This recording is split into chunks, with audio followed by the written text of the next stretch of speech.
extremely worrying. This feels like a real tipping point in the Middle East. But is it a tipping point for good or bad? Well, is it the beginning of the end of this horrible conflict, or is it just going to make things worse? So this is how I see it. I absolutely understand the ethical issue of stopping Iran from procuring nuclear weapons. I don't think anybody is really in dispute about that fact. There's lots of issues for Trump here. The first is that actually he's acted without discussion with Congress. So obviously the Democrats, excuse me, in America are saying that's actually cause for impeachment under that. Where you were meant to talk to us at least and have a discussion about that. Obviously, you know, he's banking on the fact that Iran won't retaliate, but there are certain things Iran can do regardless of what's happened to its nuclear sites. There's this Strait of Hormuz, is it, where most of 25% of our oil comes through, and they'd already warned that they would block that passage if America bombs them. There's the bigger issue of other tensions. So, you know, other Gulf states have for years said we're worried about Iran, we don't want them to get to this point of possession of nuclear weapons. But I don't think they would have anticipated Trump acting so quickly. Did Trump talk to any of them? We don't know if he's discussed this with anybody before he's decided to act, apart from presumably Benjamin Netanyahu. And let's just go back to the roots of this, which is that we didn't actually have proof that they were on the brink of developing the nuclear weapon, because we had weapons inspectors in Iran that said that they were progressing, but they were not on the brink of it. And I feel very strongly, cynically, sadly, that Benjamin Netanyahu wanted this attack because he's trying to distract from Gaza. And we mustn't forget the millions of people in Gaza that will now suffer even greater because the world's attention is now on Iran and not Gaza anymore. Well, except by Iran's own admission, they'd enriched up to 60%. Whereas by what they claimed they needed, the uranium fault, they only needed it at 3.7%. And they weren't cooperating with the weapons No, inspectors. they were not cooperating, but we weren't at a precipice point. This has been an opportunistic bombing. I'm not taking issue with trying to stop them having nuclear weapons, because fundamentally I agree with that point, and I don't agree that Khamenei is in any way, the kind of leader that's going to look after his people, let alone the region. But I'm very worried for Trump, the fact that he's acted seemingly of his own accord without, consideration for the wider international community, and he has taken America into a Middle Eastern war. OK. Nikki Hodgson, back to you in a moment. It is 6 o'clock. And the breaking news this morning is that the United States has launched a series of airstrikes on Iran's nuclear infrastructure in what President Trump has called a spectacular military success. In a late-night address, the president declared Iran's key nuclear sites completely and totally obliterated, warning Tehran to make peace or face far greater tragedy. Thank you very much. A short time ago, the U.S. military carried out massive precision strikes on the 3 key nuclear facilities in the Iranian regime: Fordow, Natanz, and Esfahan. Everybody heard those names for years as they built this horribly destructive enterprise. Our objective was the destruction of Iran's nuclear enrichment capacity and a stop to the nuclear threat posed by the world's #1 state sponsor of terror. Tonight, I can report to the world that the strikes were a spectacular military success. Iran's key nuclear enrichment facilities have been completely and totally obliterated. Iran, the bully of the Middle East, must now make peace. If they do not, future attacks will be far greater and a lot easier. For 40 years, Iran has been saying death to America, death to Israel. They have been killing our people, blowing off their arms, blowing off their legs with roadside bombs. That was their specialty. We lost over 1,000 people, and hundreds of thousands throughout the Middle East and around the world have died as a direct result of their hate. In particular, so many were killed by their general, Qasem Soleimani. I decided a long time ago that I would not let this happen. It will not continue. I want to thank and congratulate Prime Minister Bibi Netanyahu. We worked as a team like perhaps no team has ever worked before. And we've gone a long way to erasing this horrible threat to Israel. I want to thank the Israeli military for the wonderful job they've done. And most importantly, I want to congratulate the great American patriots who flew those magnificent machines tonight, and all of the United States military on an operation the likes of which the world has not seen in many, many decades. Hopefully, we will no longer need their services in this capacity. I hope that's so. I also want to congratulate the chairman of the Joint Chiefs of Staff, General Dan Raisin Kane, spectacular general, and all of the brilliant military minds involved in this attack.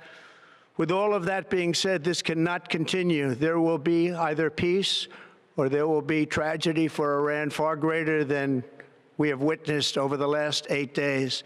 Remember, there are many targets left. Tonight's was the most difficult of them all, by far, and perhaps the most lethal. But if peace does not come quickly, we will go after those other targets with precision, speed, and skill. Most of them can be taken out in a matter of minutes. There's no military in the world that could have done what we did tonight, not even close. There has never been a military that could do what took place just a little while ago. Tomorrow, General Kane, Secretary of Defense, Pete Hegseth will have a press conference at 8 a.m. at the Pentagon. And I want to just thank everybody, and in particular, God. I want to just say, we love you, God, and we love our great military. Protect them. God bless the Middle East. God bless Israel, and God bless America. Thank you very much. Thank you. Well, the Israeli Prime Minister Benjamin Netanyahu hailed the strikes a bold decision that will change history, praising what he called unprecedented cooperation between Israeli and American forces. Tonight's action against Iran's nuclear facilities, America has been truly unsurpassed. It has done what no other country on earth could do. Well, in what marks a significant escalation, to say the least, in the conflict with Tehran, pressure is now going to be mounting on Sir Keir Starmer and the government to decide whether the UK should support or join the US in any future efforts. Let's talk to the defence editor at The Standard, Robert Fox. Robert, I mean, the President was talking only yesterday, the day before, about making a decision on this within 2 weeks. Now we've seen the action. Are you surprised at the speed of this? Yes and no. I'm surprised at the speed. I didn't think it was coming quite so soon because it was difficult to track the movement of the B-2 Spirit aircraft, which were absolutely vital to this raid. I suspect, were launched from Diego Garcia, joint base with the UK. But this was an operation that always had to be done with the utmost surprise. And let's hope there are not too many more surprises down the road. But for all the big claims of Netanyahu and Trump, we will need to see whether the facility at Fordo, and that was the key to the whole thing, really has been crippled and neutralized. Just technically, and I'm afraid we have to go right upstream and ask that. It was a big ask, because the facility for enrichment was between 80 and 100 meters underground, and a lot of that was rock.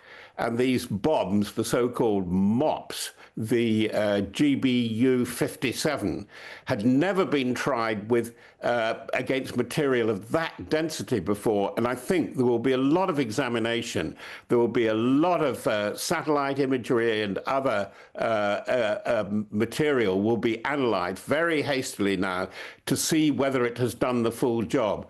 Quickly, why they had to do Fordo was well over 50% of the capacity to enrich uranium to build a bomb. And why now was that something absolutely changed over the last few months and weeks. And the Israeli Air Force intelligence found this out in particular, that Khamenei, the supreme leader, had changed his whole strategy. Instead of going on with this war of attrition against Israel, he had ordered a strike force of up to 10,000 missiles, cheap as chips, perhaps. Sorry to use a vulgarity about that. So the option was to saturate to do saturate attacks. That was the new doctrine of the Iranian forces. So you put probably a couple of thousand at a time, and you needed only 2 nuclear warheads amongst that lot. That was the possibility over the next few months, that really America and Israel decided that they really couldn't afford to take a risk on, because it really was, as the analysis, and this has come out through Israel, put it, that they were looking at the total destruction of Israel. So basically what you're saying is that certainly the Israelis absolutely believe that Iran has nuclear capability, probably now already, or is just on the brink of it. But none of the rest of us are sure, are we? Well, that's it's a known unknown. They know that they were doing something, and as we know, Trump was at odds with his Joint Intelligence Chief, Tulsi Gabbard, who testified to Congress back in March that they had no evidence of them actually building a bomb. But as experts like Professor Mike Clark have pointed out, getting up to 60% of uranium enrichment, it was barely even a step and a shuffle away before you got to 90%, and then quite quickly you could make the munitions. The real worry has been added to that is the sophistication of the missiles, and some very sophisticated ones had been arriving in the past few days. 1 or 2, but possible hypersonics, that is missiles that you could only detect in the last few minutes of flight, and this was really beginning to worry the Israelis and, of course, their American allies. The Americans have done the exercise militarily with enormous success in showing, yes, we're building up, we're sending another aircraft carrier group across the Atlantic, the Nimitz is just arriving. But in fact, they had the forces in place to do it. And they had to do it once Agachi, the foreign minister of Iran, made it absolutely clear to European foreign ministers and then Islamic country foreign ministers only yesterday, there would be no talking while the fighting went on, and there was no sign of the fighting abating, and there were too many, some of the things I've been pointing out, particularly with missiles, there were too many unknowns to take a risk for another 2 weeks of fighting at this tempo. Robert, I mean, obviously the president and the rest of the world looking at what happens next. I mean, Trump has said, you know, there will be this big response if peace does not come quickly. But the question is here, I guess, how capable is Iran of a response? Well, the message has been, as Mark White pointed out so graphically, is mischief. That they're very good at what is known as the grey zone or the asymmetric. The problem is that we've been finding far too many, for comfort, Iranian groups, Iranian-sponsored groups across Europe, across the world, doing various things. I mean, it's a real problem here in the UK, who are seen, you know, if America is seen as the great Satan by the Ayatollahs, Britain is always seen as the little Satan. And as you have rightly raised with Mark and with your other guests, Nikki, as to what the UK involvement has been so far and what it might be in the very, very near future. And I think that Sakir will have to come up with a statement at the time that we get that that Pentagon briefing at 8 a.m. local time in the US, which I guess will be around 1 o'clock here. Yes, I mean, as we can see from the pictures on our screens, it's still nighttime in Washington, but it's already daylight in the Middle East. So at some point, we should be able to see for ourselves what the destruction is like in Tehran, in those particular 3 sites. But so far, nothing. Well, it's going to be very difficult, and I think Fordow particularly is going to be quite difficult. And not that Natanz is easy, because a lot of the facility is underground there. And they were quite early on, although they took out everything above the ground, including crippling the reactor there, that I think it's very difficult to assess, because, as Mark was saying, if they've broken in through the entrances and exits at the Fordow Mountain facility, it's going to be very difficult to penetrate to see what exactly has gone on. I don't rule out the fact that they may even have to repeat the raid. They'd certainly prepared for it.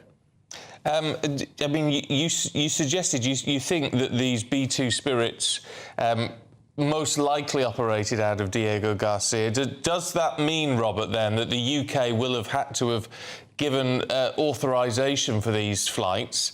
And if so, does that put us clearly on Iran's radar? Well, I think that certainly Keir Starmer would have been told. Probably Peter Mandelson would have been told, the ambassador in the US, to say, you've got to tell your man we're going to do it, we're not holding back. And they would have been forewarned. I mean, they know, Jonathan Powell, the national security advisor, they would know that the Spirits were going into Diego Garcia. And by the way, they'd been in and out there. And for goodness sake, we must have known that the bombs were there anyway. And they just don't go there to go and sunbathe somewhere deep underground, to mix a metaphor, in the bunkers at Diego Garcia. And why Diego Garcia? Of course, it's a long flight, the attack flight. I got it desperately wrong. I thought it was a matter of a few hours. The round trip is about 12 hours at least, it seems to me, with mid-air refueling. And the problem is overflight. That's what the Americans are very careful about. They would not want to have done it out of a European or a UK base, or even from Whiteman in the base of the V-2 bombers in Missouri, because it means overflight. Overflight means two things, practical and principle. Practical is that you may be spotted, although they're stealth aircraft, and in principle, it's the principle of overflight, getting clearance for overflight. The easiest route is straight up from Diego Garcia right through the throat of the Gulf and into Iran. And I suspect that is what has been done. I mean, the thing that would be worrying everybody this morning as they wake up to this news is they'll be wondering, I mean, is this the beginning of the end phase of this awful conflict? Or has it just happened that we're now further and deeper in and it could get worse? We always like to speculate about how wars begin. It's very, very difficult to see how wars end. This is a long conflict, and the declared aim of the Islamic Republic, as it was declared in Tehran, and it's up there on a slogan, is the destruction of the State of Israel. And this is a long, long story, and it's had its ups and downs. Israel has seemingly had successes in writing down Hezbollah, killing the leader in Lebanon, but they've had terrible shocks on the way. They got very frightened when Hezbollah started deploying sophisticated missiles, again, who could only be, although they were tactical, in other words, shortish range, they could only be detected on the last minutes or so, barely that, of flight. And there would have been a real sense of danger around. So I think that this is a marker, and I don't think even this phase is over, if you see what I mean, because, again, as Mark was pointing out quite rightly, they've threatened to work through proxies. They'll really gear them up now, including the Houthis, including the militias, who may be quite reluctant, though, now, in both Syria. There are not too many left, but above all in Iraq. And remember, there are only a handful of British troops there, but there are up to, in that part of the region, between 4,000 and 5,000 American ground military personnel, ground forces, army, surveillance, and other stuff, but on the ground, and they will be a target. But so too, I think, will be shipping in the wider area now. And Britain will, however careful, however. With a cabinet of lawyers, we've trod the line on international legal nicety. They will be seen as an enemy by the Ayatollahs and their regime. Yeah, just a point. You mentioned shipping, Robert. I mean, where are we in the Strait of Hormuz? Because we know it is such a vital shipping channel. Well, I mentioned that to John Healey, the Defence Secretary, during a visit to Aldermaston, of all places, the atomic weapons thing, on Thursday. And he looked at me and, pull another one. He said, I've never heard of this. Now, Britain did have some minesweeping capabilities. We've got one minesweeper there. The Americans have got 4. It is a threat. He said he'd never heard a threat about it. I don't know how he could have said that to me, because it's a staple part, Stephen, as you put it, it's a staple part of the war propaganda of the Islamic Republic. And that is where Britain does have security arrangements, agreements with, yes, their allies. When we look at Bahrain, Kuwait, Qatar, the UAE, and although we've got tiny fraction of the forces that the Americans have done, we do have binding arrangements with Qatar, a joint Typhoon a squadron formation, for example. And yes, I mean, we'll be asked to do our bit, and the formula, quite rightly, of the government is, yes, we will. If asked, we will protect our allies. That is our legal obligation. And the place to look at where America will want British influence and moral support is, above all, right opposite Iran in the target line, Jordan. So to put no finer point on it, what happens next is up to Iran, isn't it? Oh, absolutely. And that's why there's a lot of breath being held. You would have had a lot of Israeli air activity and missile activities, we were hearing, as the bombing raid went in on the 3 sites, Fordo, Natanz, and Isfahan. But they will be waiting, because my understanding is that the Israeli Air Force is still not sure the amount of really serious missile armory that Iran can call on, can dispose of, and can use. So the blanket go to your shelters alarm across Israel is completely understandable. The next few hours, the next 24, 36, 48 hours, I think, are absolutely critical for the fate of this war, but I think it's no exaggeration for the fate of the Middle East. We're going to get the latest from Mark White in a minute, Robert, about particularly what's happening across Israel at the moment. Is there some flexibility? Because there's going to be some response from Iran. We know that's inevitable. Because the president said if peace doesn't come quickly, there will be this enormous response. Is there, however subtle, a degree of flexibility built into that? Well, I think that there's something going on with. There's always back-channel diplomacy here, Stephen, and one wonders where the messages are going, because we've had Abbas Araghchi, the foreign minister, trying to be hard and soft cop at the same time. We know that the supreme leader is well away from Tehran itself. I think they have a pretty good idea where he is. He has already, apparently, to close confidence, given instructions as to who is to succeed him. He nominated 3 potential successors. We don't fully have the names, but we know that one who isn't is his very militant son, Mutajbi, and it doesn't look as if there's going to be a succession there.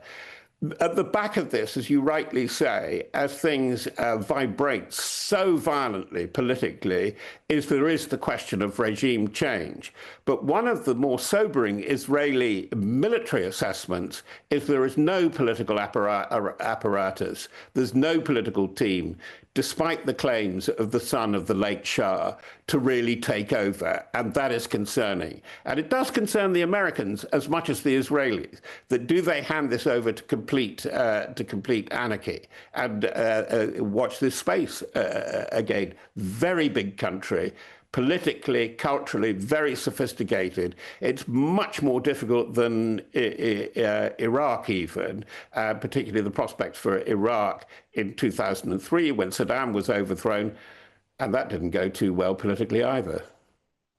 But for now, Thanks very much indeed. Yeah, and just in case you've just woken up and switched on, that's the plain news, as you can see it, that overnight America has struck at Tehran. Well, it's a number of bases where they believe that there are nuclear weapons being moulded, being readied in Tehran. And those were something like 6, I think, bunker-busting bombs were dropped. And Tomahawk missiles were raining down on Iran overnight. So America has made a strike. The question is what happens next, obviously. Yeah, Fordo, which is amidst the main sites, the main enrichment facility, but it's the most protected. It's very, very deep underground.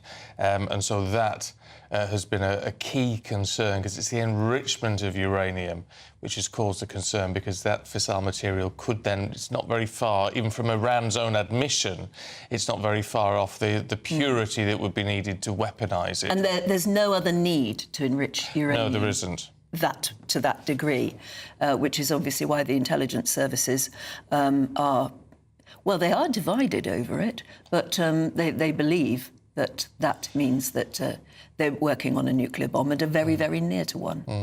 Let's talk to our security editor, Mark White. Mark, what's the latest you've got for us? Well, a second wave of ballistic missiles followed that first wave in from Iran. That is very unusual. Normally, the tactic that the Iranian regime operates is that they've been launching ballistic missiles, then rushing off, hiding their surface-to-surface batteries, waiting a few hours and then launching another attack. But this was one wave that followed another into central and northern Israel. I think there's some images we can bring you that show the missiles over the skies there of Tel Aviv. And we can report now that a number of these ballistic missiles have impacted the ground. They have struck civilian areas, as you can see, damage there in Haifa. We've also got images that we're endeavouring to get to you, just cutting them at the moment, that shows quite significant damage in civilian areas in Tel Aviv. There are, according to sources, injuries, at least 10 so far. But of course, we are very early on in what has just happened here. That retaliatory ballistic missile launched 2 waves from Iran following the decision of the US to get involved in this war and to bomb those sites, the nuclear sites at Fordo, at Isfahan and Natanz. And according to Donald Trump, it was a spectacular success. 6, as Anne mentioned there, of these £30,000 bunker busting bombs dropped from B-2 bombers were used in this overnight attack, as well as 30 Tomahawk missiles that were launched from American submarines. That a very, to be honest, measured response from the US at this stage, but clearly, depending on what happens now with Iran, and very early on, they've now launched these ballistic missiles towards Israel. If they start targeting US facilities and interests, such as embassies and other missions in that area, then I think we can expect more waves of attacks from the US. And of course, President Trump, as we see a missile there looking as though it's heading towards the ground. President Trump saying very pointedly in that overnight address that he gave late into the night, of course, in the US, that he's still looking for Iran to come around the table and settle this effectively, just to make sure that they stop, according to Donald Trump, their nuclear enrichment program, which the US, Israel and lots of other allies believe is actually a program with the ultimate goal of creating nuclear weapons. We should say, with regard to the strikes in Iran overnight from the US, the International Atomic Energy Agency, the nuclear watchdog, has been monitoring the sites that have been struck. And clearly one of the big concerns is that given we're told there is enhanced nuclear enrichment ongoing at those sites, could there be any kind of radiation leak? Well, the IAEA are saying that there appears to be no signs of radiation outside the normal sites detected within the facility itself. So effectively they're saying there is no, at the moment anyway, nuclear material that has leaked out, radiation that has leaked out into the wider environment, which of course will be a relief. But bombing a site that has nuclear products being enriched is clearly not without risk. So that's odd in itself, isn't it? Because, as you say, on one hand, one is relieved to hear that there is no nuclear leak at the moment, at least. On the other hand, you would expect that if the strike had been as successful as President Trump was trying to tell us, then there would be some sort of sign, wouldn't there? Yes, except if we are looking at, for instance, Fordo, which is a site of that intense, we're told, nuclear enrichment program, the one that's buried deep into the mountainside. If those bunker-busting bombs, as good as those 30,000 pound munitions are, if they have only been able to penetrate so far into the mountainside, and Iran claims that, Iran says effectively it's just the entrances and exits to that facility, then the main enrichment site deep down into the mountain is probably not affected, so you wouldn't then necessarily expect spillage and a leak as such. Or if there is, you know, it could still be contained within the mountain because effectively, as I say, the US have brought down those entrances and exits and probably blocked off the escape route for any radiation. But at the moment, at least, the encouraging sign from the IAEA is that they are not detecting any enhanced radiation levels at that site or indeed in the immediate environs around Fordo and Natanz and also Isfahan. It's interesting, Mark, to look at what people are going to be prepared for now, and indeed what we in the UK are going to be prepared for, because despite what President Trump says, I mean, the idea, even after this wave of attacks, that we're going to get any sort of capitulation from the Iranian regime seems unlikely, doesn't it? I think you're absolutely right, Stephen, and that's why so early on, just hours after this attack involving the US and Israel, we're seeing the response from Iran. And I was saying earlier that we have seen the ballistic missile launches from Iran being of a magnitude less than they were at the start of this conflict between Israel and Iran all those days ago, when, you know, over the period of a day or two, a couple of hundred, it seems, ballistic missiles were being launched. Well, today, we believe at least 30 ballistic missiles have been launched at Israel. So that's a step up. Clearly, Iran has felt it needs a significant response. And I should say we're just endeavouring to get more of these images from the ground shot, but they are edited, I should say, and brought to you. But they are worrying because they are showing some quite significant damage in Tel Aviv and in Haifa, residential areas that have been very badly affected by either the ballistic missiles directly impacting or debris from the ballistic missiles and the interceptors. And that's a concern and a worry because that's something that we've noticed just in the last 4 to 5 days, an increase in the number of ballistic missiles that appear to be getting through this layered defence system that is so good and so effective normally in stopping incoming missiles. But ballistic missiles are just so difficult given the speeds they reach as they enter their terminal phase through the atmosphere and down to the ground. And is that a tactic of the Iranians to actually sort of try and exhaust the Iron Dome?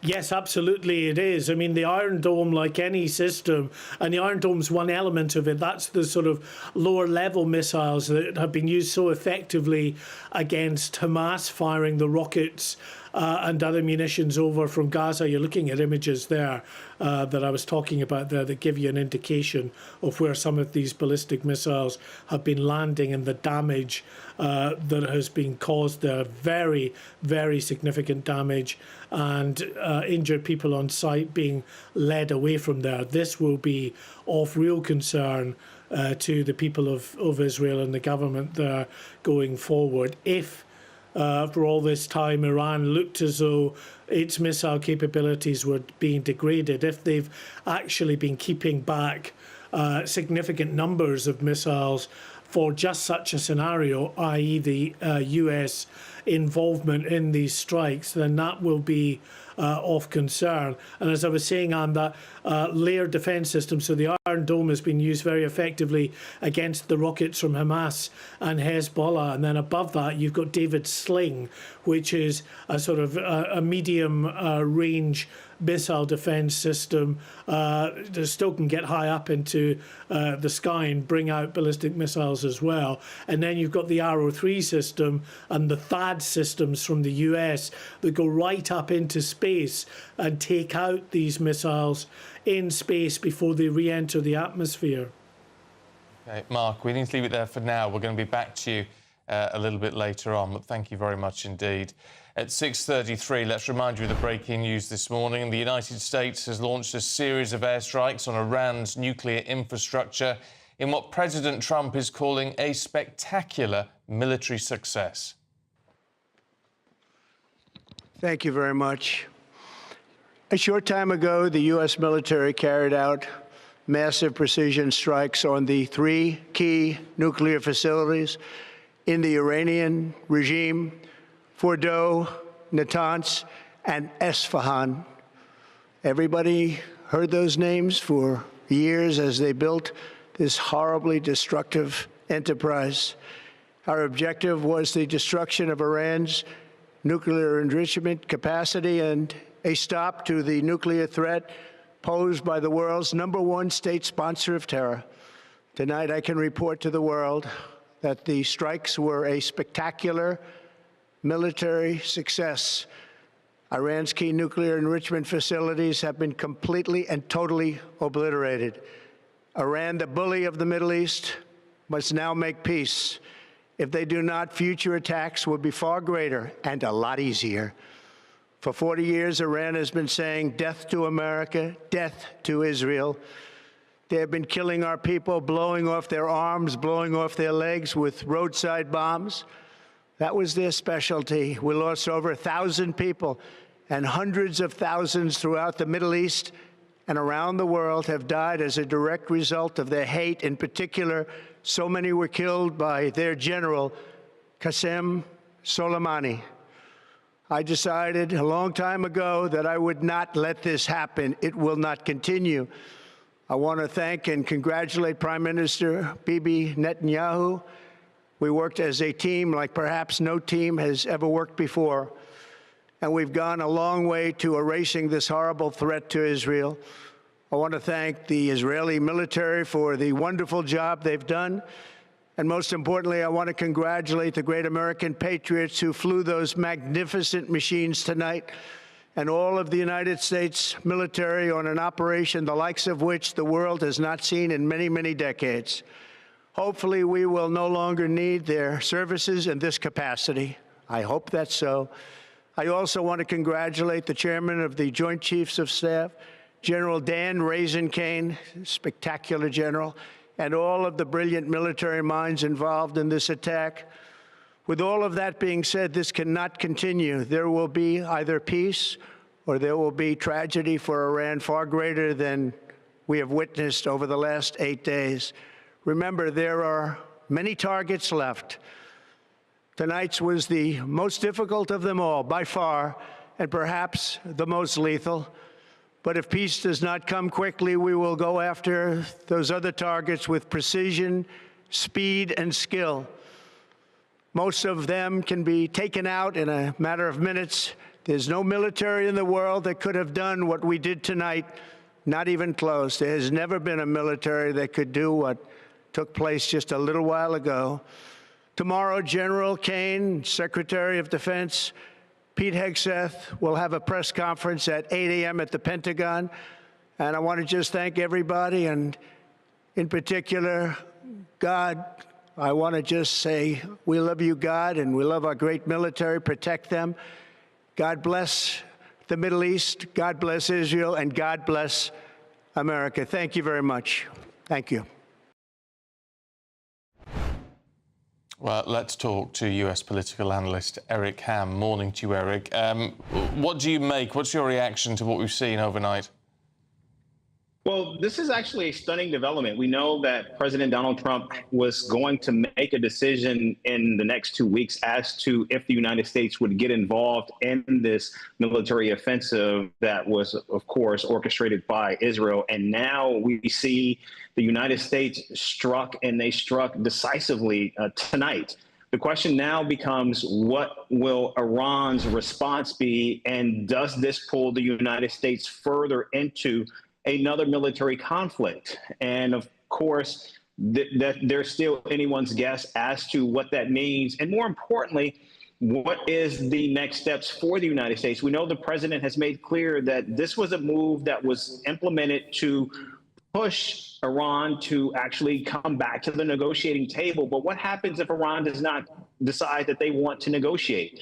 And so I think there's still many questions, including the verification of the United States attacks on these 3 nuclear facilities. And if, in fact, as the president says, that these nuclear facilities have been completely destroyed, that certainly suggests that Israel certainly got what they wanted. And then, of course, we have to wonder, what will Russia do? Russia has always been an X factor in all of this. And while they certainly have their hands full with the ongoing conflict with Ukraine, we know the president has wanted to see a deal and diplomacy act there. But I think both of these 2 conflicts are now inextricably linked, particularly given the closeness and the relationship that Iran and Russia now have. What has been the reaction in America from ordinary Americans? I know the politicians have been quite outspoken already. Well, I think it's not so much what will ordinary Americans say. They certainly did not want this to happen. In fact, if you look at much of the polling data, the fact that there was so much pushback to the United States being involved in another conflict, I think clearly this was going to be seen as an unpopular move. But make no mistake, there's not many people in the United States who actually feel any great affection for Iran right now. But again, the last thing most Americans want is to see the United States involved in another conflict. Also, I think we still have to wait and see what is going to be the response from the MAGA base for the president. Now, there is this ongoing narrative that somehow those within Donald Trump's own camp do not want to see this. But I think that's not the case. And I think given the fact, if in fact it is verified that the president did strike all 3 of these nuclear facilities, I think that would actually be a boon for the president from his base. Actually, it could actually be quite successful for the president as well, couldn't it, in terms of Russia and the wider negotiations he's having with the Kremlin, in the sense that Russia had 2 key allies in the region. One was Syria. Obviously, that regime is gone. The other one, Iran, which could potentially, from this, be very, very seriously damaged. So in some senses, it isolates Russia. It weakens Russia a little bit, doesn't it? I understand exactly what you're saying, but if you think that somehow putting Vladimir Putin's back up against the wall is going to make him move closer to ending the war with Ukraine, I don't believe that's going to happen. In fact, I believe it will do the exact opposite, even as we see Russia's economy continue to crater. And again, I think this all becomes about self-preservation for Vladimir Putin, which means I think he could strike out even harder. And also, we have to remember, even more so than the United States, Russia does have a very potent and a very vibrant nuclear arsenal. And I do believe that Vladimir Putin, if he believes he's cornered and trapped, I do believe he will use those nuclear weapons. I mean, and that's the nightmare scenario that everybody dreads, is when and if Russia get involved. America now is already involved. What is the constitutional law on that? Because some are already saying, aren't there? I know some of the Democratic politicians in America are already saying he had no right to do this without consulting Congress. That's a really good question, because now the question becomes, under what authority does the president use, or did he use, for these strikes on Iran? And of course, while the president might suggest that these were limited, this was not an authorization of war, because again, you're right, he does need congressional authority to do so. And so now we still need to learn what was the reason that he did this. And also, even if he is going to get pulled further and deeper into an ongoing conflict with Iran, he's going to need the resources to continue to fund the military, the Pentagon, in order to do so. And he's going to need Congress to actually do that. And we already see how difficult it is for the president to get his big, beautiful bill act through Congress. And now that he has been pulled into this wider conflict, that requires even more resources, which could even increase the deficit. And we have already been seeing a number of deficit hawks in his own party have been pushing back. So this could actually lead to greater domestic political turmoil for the president, even as this is seen as a stunning success for the United States and Israel. OK, Eric, thank you very much indeed. Let's talk to former British Army spokesperson Mike Shearer. Mike, good morning to you. I mean, this has been decisive action. It's whether it's, frankly, decisive enough to stop any serious retaliation from the Iranian regime. Yeah, certainly. Good morning. Certainly decisive. Often we get mixed signals from Donald Trump. He just said 2 days ago, I am going to do something within 2 weeks. And then, bam, there we are. 3 sites hit. The main one, of course, the enrichment plant at Fordo, which the president claims to have obliterated. Now, that may be a tad early by way of a battlefield damage assessment. And we'll have to wait, I think, until we have a proper confirmation of exactly what damage has been done there. But make no mistake, no matter what that assessment looks like, it will be significant. Yes, and I suppose that's the point, isn't it? Significant in that it will make the whole uranium enrichment programme almost impossible to continue, or at least it will delay it hugely, and that's probably the very least. And I guess that is the objective, isn't it? Well, I think it could well just be the United States' objective. But look, the States and Israel are linked at the hip on this. And I know that Netanyahu, he is stretching, I believe, for regime change. Now, how far and how much the United States are pulled into that action, we will have to wait and see. But I think there's much more to come. We've yet to hear from the British government on this, but, I mean, we must have been, if not complicit in the action, we must have had some pre-warning, Mike. Without a shadow of a doubt. We will have known that something was afoot. And to be honest, I'm not surprised that we haven't heard from our current government. They've been wrong-footed on much of the pathway that Israel has been taken, and they've even been mealy-mouthed about the fact that the notion of getting rid of the capability for Iran to enrich uranium was also mealy-mouthed. I'm not surprised we haven't heard from them. I mean, Iran must know, as we're all concluding, that the next swipe is up to them, isn't it? The next move is and what are their choices? Doing nothing, which would make them look very weak. Retaliating hard and fast. Well, they do seem to be doing that, don't they? Or just keep things going along slowly. I mean, I just wonder what must be going through their minds. Yeah, they are in a very difficult position now, because I think I said on your program just a few days ago that their capacity is limited. It was thought that they had something in the region of 2,000 to 3,000 ballistic missiles. Well, much of that has already now been depleted. So I think they are going to be forced at some level to negotiate, because they simply do not have the capacity to keep going indefinitely.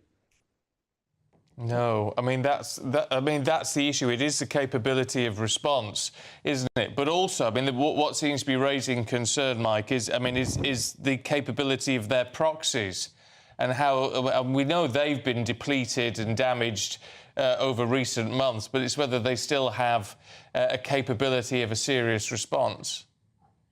Well, again, I think the judgment to go for Iran at this time, all of that will have been considered.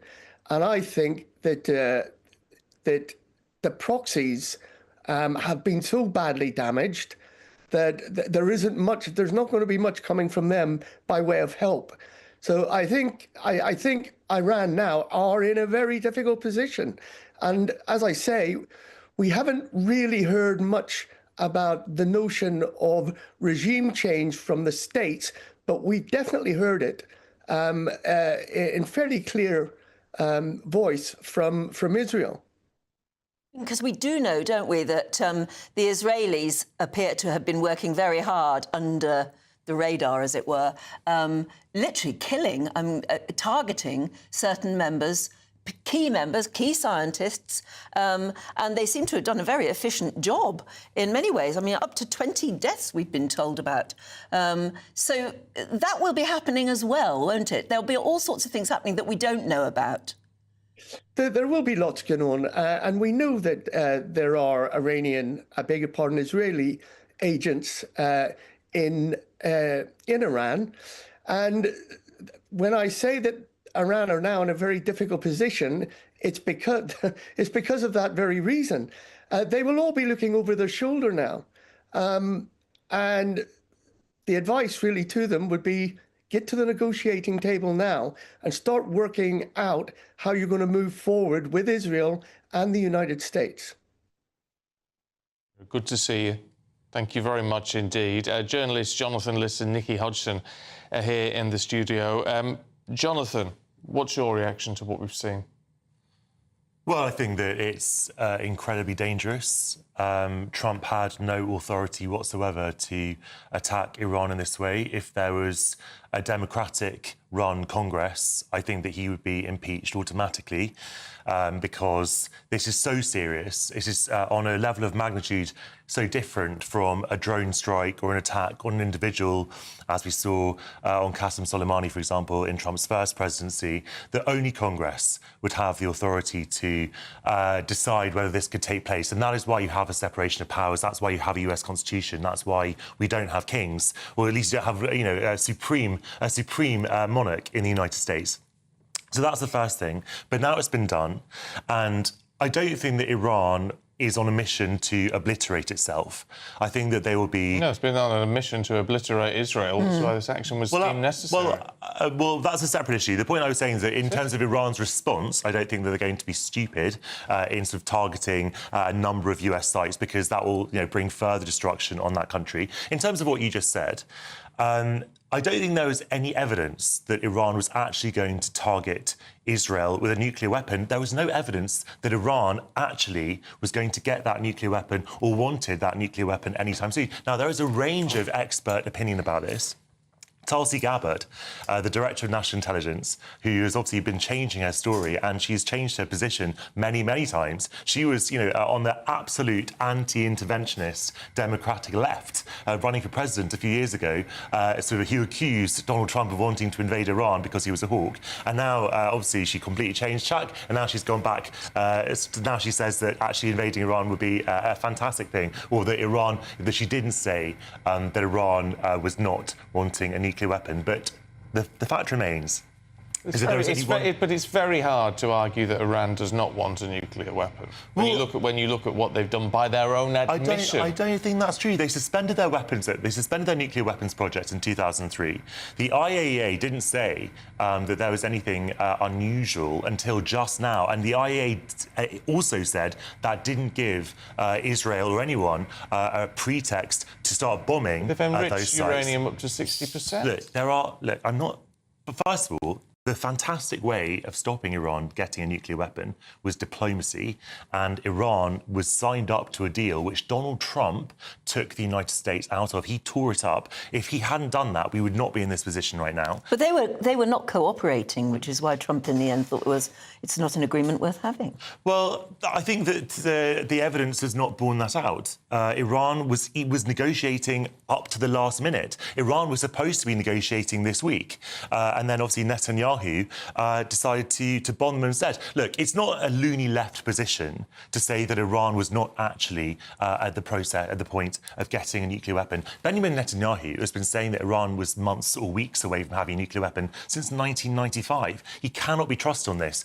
A man who is, no lefty, Carl Bildt, the former Swedish Prime Minister, who's now an international diplomat, he was saying, and I completely agree with him, that Netanyahu wasn't trying to stop Iran getting a nuclear weapon. He was trying to stop Iran getting a deal. And that is why Israel took out, in its first steps, the guy who was literally negotiating at that moment. That is not the action of someone who actually wants diplomacy to succeed. That is someone who wants to thwart everything, and he's been waiting for a US president who will allow him to do that. And lo and behold, it's the one guy who was elected on the premise of not starting a new war who lets them start one. The biggest problem is that we just don't know some of the facts. And it feels, Nikki, you were saying earlier, it feels a bit like, one of those Tony Blair Iraq moments, doesn't it? I'm just having flashbacks, massive flashbacks to weapons of mass destruction.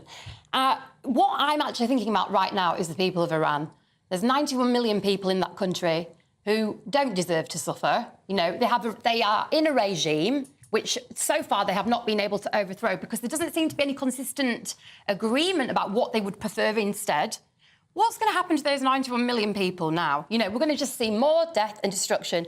Gaza, everyone's forgotten about, conveniently, because Netanyahu has, moved the dial. Israelis are dying as well. Israelis are dying because of Benjamin Netanyahu's warmongering. They didn't need to. But the thing is, as you say, of the 91, 92 million people in Iran who don't deserve to suffer, they're suffering now. They're suffering under a regime. They're suffering under the regime. Yes, but they're not going to be. The point is, if Donald Trump had gone in with the process of taking in international peacekeepers, aid, all the rest of it, is that what he's going to do now? Because a lot of the Americans are not going to want their taxes spent on that. He has gone into a situation, started something that I don't believe he can finish. Well, that's the point, isn't it? Because if it's just a case of going in, having a targeted strike on the nuclear facilities, and then Iran, for some reason, says, we're not going to retaliate in any way, and then Trump can declare victory, that is obviously what Trump wants. And look, everyone who starts the war wants that war to be conducted on their own terms and in the short term. No one says, well, you know what, I think I might start a war that's going to last 15 years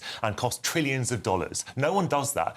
Putin didn't do that in Ukraine. He thought that war would be over in a week or two. So we've seen what happens with that. So the risk is, as Nikki says, that Trump has started something that he doesn't know what happens next in. And this is the case with Israel and the United States. They are very, very advanced militaries, and they're very, very good at taking out targets, whether that's people or buildings or whatever. They're not very good at planning for what comes next. Once you blow something up, what do you do with the rubble? What do you do with the people? What do you do with the government? And that is how we got into the imbroglio in Iraq. Obviously, what happened there was no plan for what came after. And if Netanyahu gets his way and there is a regime change, if they take out the Ayatollah or whatever, then what happens to those 91 million people? And I hope this doesn't happen. But I've been around this table so many times in the last few months talking about the refugee crisis with people who say, what about the people on the small boats tonight? Why are these people coming to Britain? Well, I'll tell you one thing. If we dismantle a government of 91 million people, get ready for a lot of those people to be coming across Asia and Europe on their way to countries like the UK, and people around the table who have been hungry for this war will have nothing to say about it. Well, except, I mean, then how do you deal with, I mean, we've had on this programme only in the last week a key opposition leader saying Israel's doing us a favour with this. This is what we want. The people are hungry for change. They want change. They want the opportunity to be able to rise up against the mullahs. If there were an organised opposition... But this is what I say, but there's nothing in place to step in. It's not like... Yeah, but you can't have something in place to step in when you've had this regime in since 79. You can have more degrees of organisation, Stephen, which other countries have had.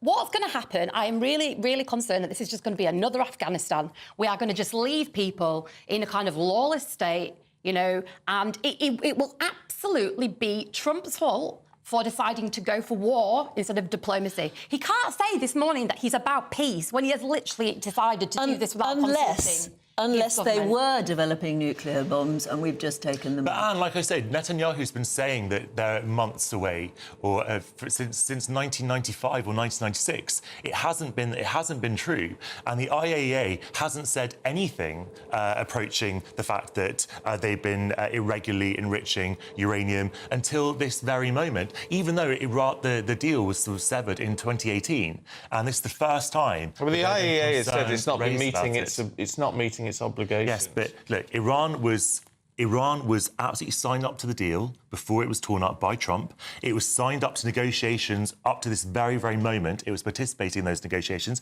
Iran is still talking to people. It was negotiating with leaders just a few days ago. So, the idea that Iran is not up for diplomacy... You're criticising the action, but inaction might even be worse. Well, look, it depends what you mean by inaction. I don't think that the opposite of bombing is inaction. I think that diplomacy is always a better way forward.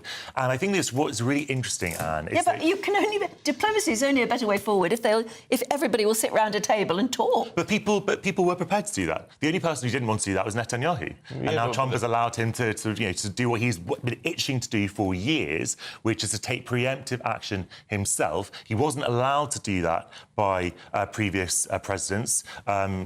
Biden certainly didn't allow him to do that. Trump has now given him the green light and, in fact, joined him. And that is very, very dangerous because the interests of Trump are not necessarily the interests of Netanyahu.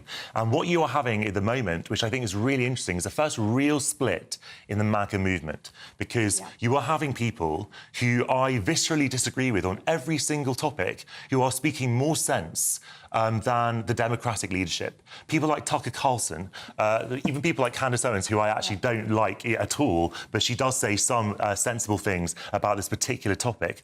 So you have in the MAGA movement a commitment that the US should not commit blood and treasure to regime change, to new forever wars in the Middle East, to destabilising, to bombing brown people, all the rest of it. And now you have a president who was elected on that very premise, and now you're seeing him break that promise. OK. Jonathan Liss, Nikki Hodgson, for now, thanks very much indeed.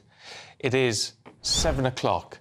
And the breaking news this morning is that the United States has launched a series of airstrikes on Iran's nuclear infrastructure in what President Trump calls a spectacular military success. In a late-night address, the president declared Iran's key nuclear sites completely and totally obliterated and warned Tehran to make peace or face far greater tragedy. Thank you very much. A short time ago, the U.S. military carried out massive precision strikes on the 3 key nuclear facilities in the Iranian regime, Fordow, Natanz, and Esfahan. Everybody heard those names for years as they built this horribly destructive enterprise. Our objective was the destruction of Iran's nuclear enrichment capacity and a stop to the nuclear threat posed by the world's #1 state sponsor of terror. Tonight, I can report to the world that the strikes were a spectacular military success. Iran's key nuclear enrichment facilities have been completely and totally obliterated. Iran, the bully of the Middle East, must now make peace. If they do not, future attacks will be far greater and a lot easier. For 40 years, Iran has been saying death to America, death to Israel. They have been killing our people, blowing off their arms, blowing off their legs with roadside bombs. That was their specialty. We lost over 1,000 people, and hundreds of thousands throughout the Middle East and around the world have died as a direct result of their hate. In particular, so many were killed by their general, Qasem Soleimani. I decided a long time ago that I would not let this happen. It will not continue. I want to thank and congratulate Prime Minister Bibi Netanyahu. We worked as a team like perhaps no team has ever worked before. And we've gone a long way to erasing this horrible threat to Israel. I want to thank the Israeli military for the wonderful job they've done. And most importantly, I want to congratulate the great American patriots who flew those magnificent machines tonight, and all of the United States military on an operation the likes of which the world has not seen in many, many decades. Hopefully, we will no longer need their services in this capacity. I hope that's so. I also want to congratulate the chairman of the Joint Chiefs of Staff, General Dan Raisin Kane, spectacular general, and all of the brilliant military minds involved in this attack. With all of that being said, this cannot continue. There will be either peace or there will be tragedy for Iran far greater than we have witnessed over the last 8 days. Remember, there are many targets left. Tonight's was the most difficult of them all, by far, and perhaps the most lethal. But if peace does not come quickly, we will go after those other targets with precision, speed, and skill. Most of them can be taken out in a matter of minutes. There's no military in the world that could have done what we did tonight, not even close. There has never been a military that could do what took place just a little while ago. Tomorrow, General Kane, Secretary of Defense, Pete Hegseth will have a press conference at 8 a.m. at the Pentagon. And I want to just thank everybody, and in particular, God. I want to just say, we love you, God, and we love our great military. Protect them. God bless the Middle East. God bless Israel, and God bless America. Thank you very much. Thank you. Well, the Israeli Prime Minister Benjamin Netanyahu hailed the strikes a bold decision that will change history, praising what he called unprecedented cooperation between Israeli and American forces. Tonight's action against Iran's nuclear facilities, America has been truly unsurpassed. It has done what no other country on earth could do. Yes, it marks a very significant escalation, doesn't it, in the conflict with Tehran. Pressure now mounting, and I just wonder what's going on inside Number 10, now mounting on Sir Keir Starmer and our government to decide whether the UK should join the US or support them in any way in any future efforts. Let's talk to our security editor, Mark White, who's across all of this. I mean, what's the latest, Mark? I mean, certainly in terms of that response from Iran. Well, significant response from Iran this morning. It seems 2 waves of ballistic missile strikes that came in. We can show you some images that show some of the missiles intercepted and others that it seems were not intercepted over the skies of Tel Aviv.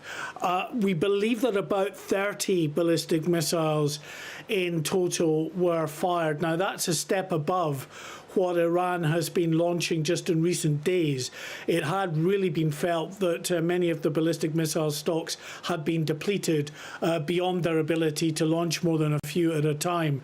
However, what seems to be very concerning about the latest launches, you're looking at the very significant damage and injuries to the civilian population there, is that there are reports that these ballistic missiles, the warheads, were packed with cluster munitions. That might explain the very widespread damage at this particular impact site in central Tel Aviv. Impact sites in Tel Aviv and also in the northern city of Haifa, that port city in the north of Israel as well. And it's been a factor, I think, of quite a few of the missile strikes from Iran just in recent days.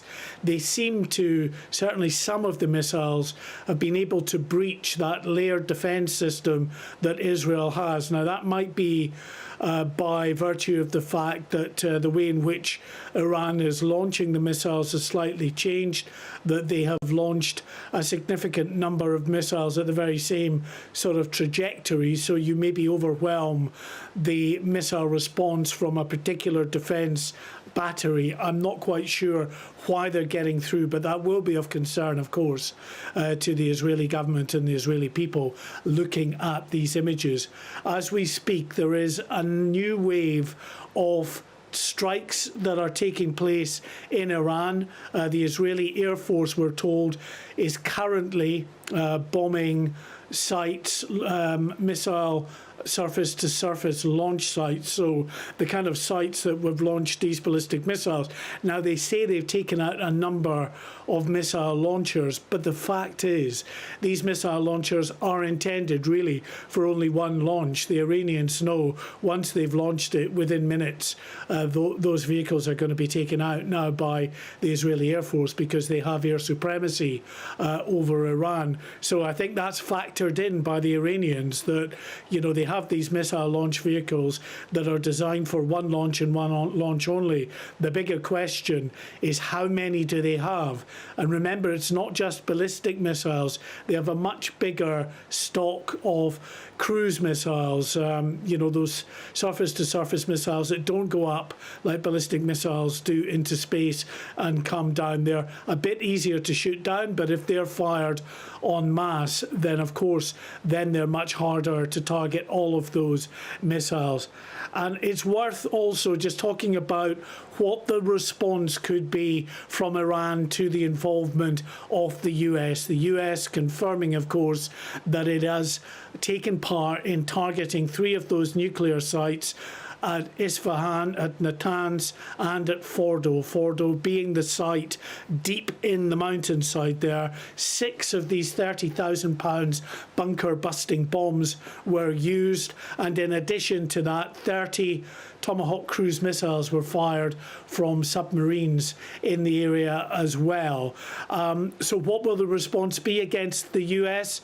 Well, I would imagine it's coming, whatever people might wish, that they hope that, you know, this, what the American administration might see as a limited first strike, in the hope that that will get Iran around the table, may not have the success Donald Trump is hoping for, and instead we might see a further escalation. There are multiple military bases, US embassies and other missions around that area that could be the potential target, not just of Iran directly, but of its proxies, those terrorist groups in Yemen, in southern Lebanon, in Gaza, of course, although it's been greatly diminished, in Iraq, in Syria, all around that region that potentially could have the US in its sight. And Iran itself, although we've been making an awful lot of the ballistic missiles and the fact that stocks are being depleted, remember this is a country of more than 90 million people. It has a standing army of some 600,000 with reservists of 350,000. It may not be as sophisticated as the US or Israel, but they have very significant capabilities, having said that. And they have the potential, they haven't utilised it yet, of really causing trouble in the Persian Gulf, and in particular the Strait of Hormuz, that narrowing of the Persian Gulf that goes right by Iran.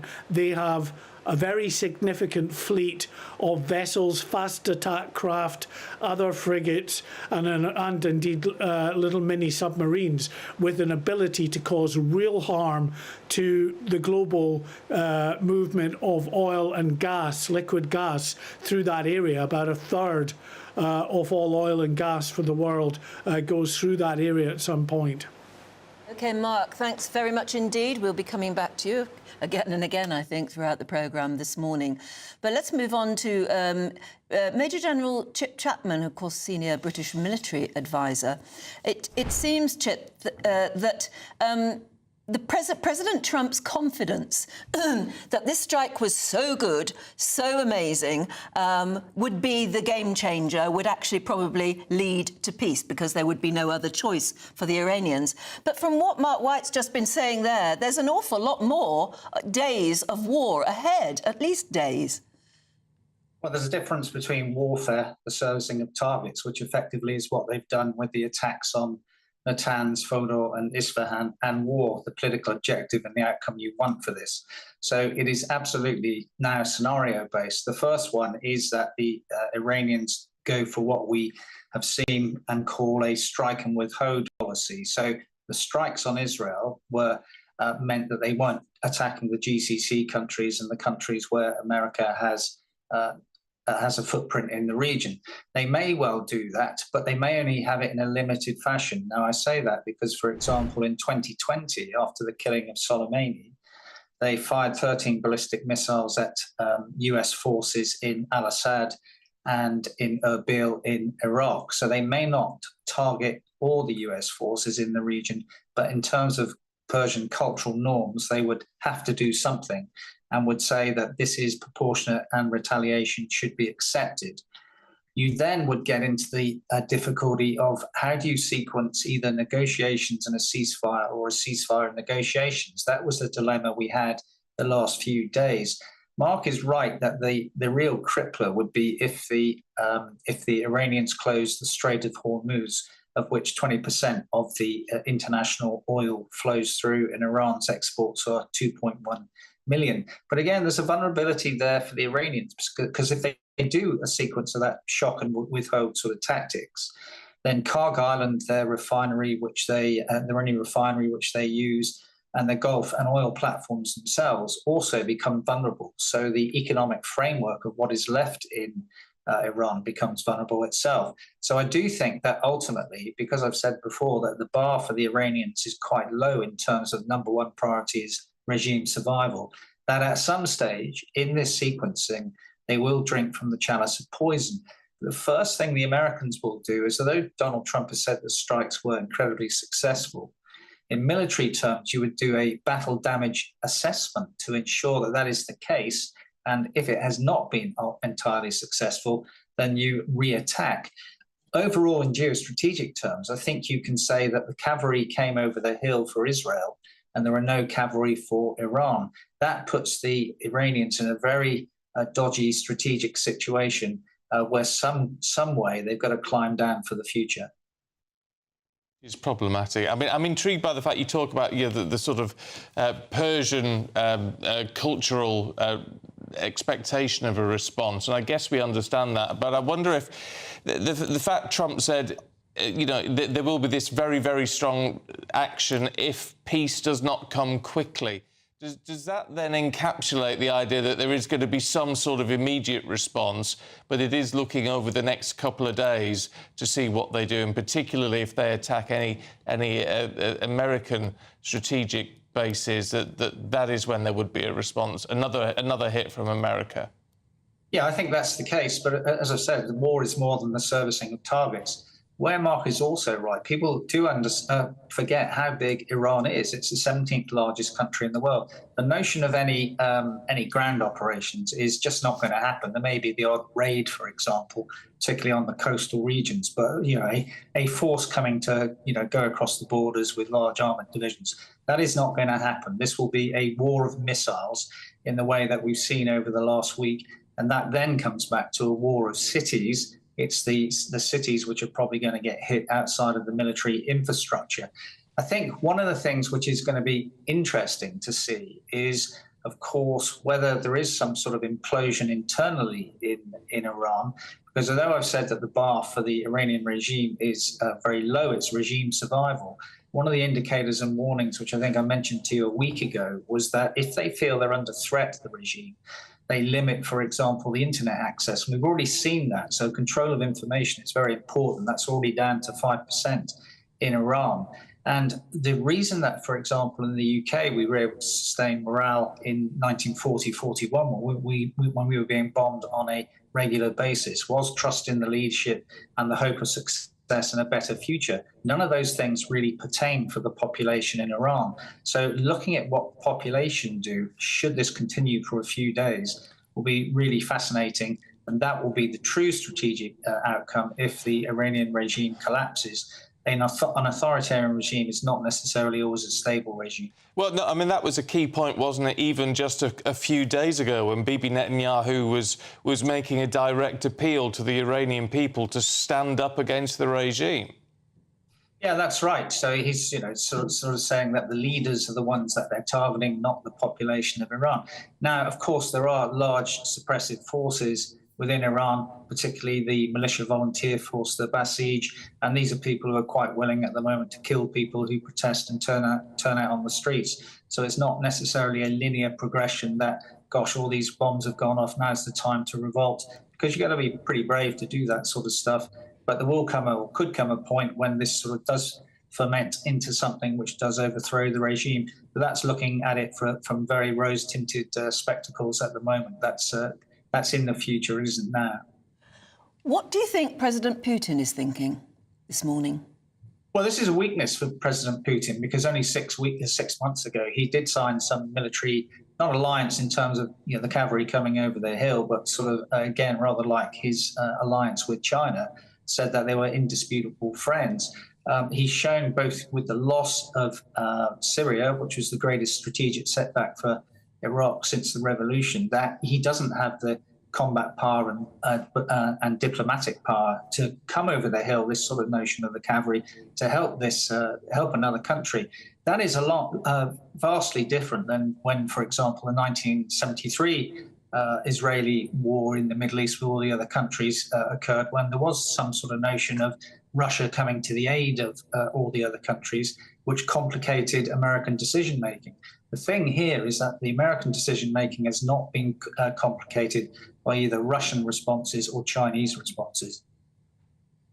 The other thing, I suppose, as well, just thinking about the people's response, the 90 million people in Iran, is that life must be very tough there at the moment because they're not a wealthy country and they're spending a fortune just on the armaments that we're seeing. Well, that's true. And of course, it's the sanctions of the Americans which inhibits the GDP development of the Iranians. There have also always been a number of centrifugal forces in Iran. And by that, we mean that there are certain provinces which have the potential to break away from the mainland Iranian state. Baluchistan, which, for example, might recall there was a huge IS attack in a couple of years ago. There's a large Kurdish population in the north. So in terms of the security forces of Iran, they are probably able to secure the major cities. They would have more problem securing the sort of rural outlying parts of Iran in the future. Chip, really good to see you this morning, as always. Thank you for your analysis. Thanks very much indeed, as we examine what is going on and what is likely to happen next. Is this going to be an escalation of this crisis, or is it bringing it to a head, which is certainly what President Trump says he wants to see? Nikki Hodgson is in the studio. What's your assessment so far, Nikki? Oh, I'm just so worried. I'm so worried for the state of the world, but I'm just so worried for so many people that are going to suffer, ordinary civilians that don't want war that are going to suffer. And I know that's going to sound really basic, but actually that's what this is about. It's about being humane. And I understand what Trump's saying. His position is, oh, we needed to do this because otherwise more people would die. That's his justification. But if he's really intent on looking after people, there needs to be a plan now. And the plan needs to be about how you look after the Iranians that are left behind if the regime collapses. Also, let's not forget about Gaza. Gaza's not going to get talked about the next few days because all the focus is going to be on Iran, but there are children dying every single minute, starving to death in Gaza, people trapped. Benjamin Netanyahu has allowed that to happen. In my opinion, he is a war criminal, but that will not get talked about now. So we've just added, fuel to the fire in terms of how many people are suffering in that region. I always think, what's Ukraine thinking at the moment as well? Well, absolutely. The world's focus has entirely moved. It's the best time. What's happening? There are people suffering in Ukraine. If you're having a war somewhere, this is the best time to make a next move, isn't it? While everybody else is looking elsewhere. Well, except this is piling a huge amount of pressure on Russia as well in all of this. And this is why, although you're quite right to say focus shifts to these different areas, but they are actually all interlinked. Of course they're all interlinked, but what I'm trying to say is that the minute, obviously working as a journalist, I know that the minute somebody politically does something else, behind the scenes, in another part of the world, it's used as an excuse to take an action where the world's eyes are not looking. So it can be very convenient for someone like Putin right now. Actually, although he's in a weakened position, but there are all kinds of things that could happen in Ukraine this week, and they won't receive the same media attention. OK, right, Nikki, for now, thanks very much indeed. We've been talking about the immediate Iranian response to this. Let's head to Tel Aviv. Winston Marshall is there for us. Good morning to you, Winston. What's been happening? Good morning from Tel Aviv. You can see the skyline behind me. I was awoken this morning about 7 a.m. here by sirens and alerts, news that there was a barrage of missiles coming from Iran. When I finally got to the bomb shelter in the basement of my hotel, I could see that these were retaliatory. And we have the news, of course, as you've been reporting, of Trump and the Americans destroying the nuclear facility at Fordow, as well as the others at Isfahan and Natanz. So for the first time in the 10 days since Operation Rising Lion, there's a sort of sense of victory on the horizon here. It was a first sense of real good news from the point of view of Israel. Now, in the barrage, some reports saying that there's some missiles coming from the north, from Lebanon, but in that barrage, there were hits across Israel. From the shelter this morning, I could feel what turned out to be intercepted bombs by the Israel defense system all around us. It felt pretty heavy, to be honest, and wasn't a pleasant experience itself, obviously. But the feeling here in Israel is starting to become quite positive. Of course, what's happening in Gaza, it's a protracted conflict. The hostages still there and Hamas still at large. Apart from that, it might turn out that October the 7th, 2023 might be Israel's Pearl Harbor. If you think of what's happened since then, Assad, a proxy of supported by Iran, has been taken out.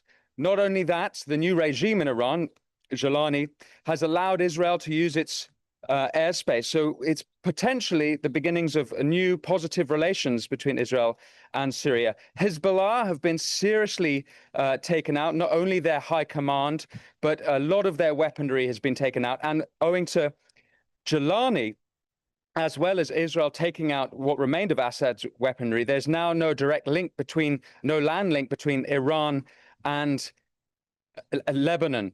Of course, the Houthis still remain, but what's important is Iran was the head of the octopus, the head of the snake, the mothership of this circle of fire surrounding Israel. And the diplomacy involved, the military tactics involved, things that were outside of the control of Israel. For example, whether Trump was going to win or whether Kamala Harris was going to win, that would have massively affected the decision-making when such a move like Operation Rising Lion could have been placed or could have been started.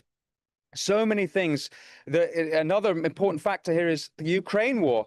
Owing to Russia's distraction in Ukraine, Assad, that played heavily into Assad being toppled.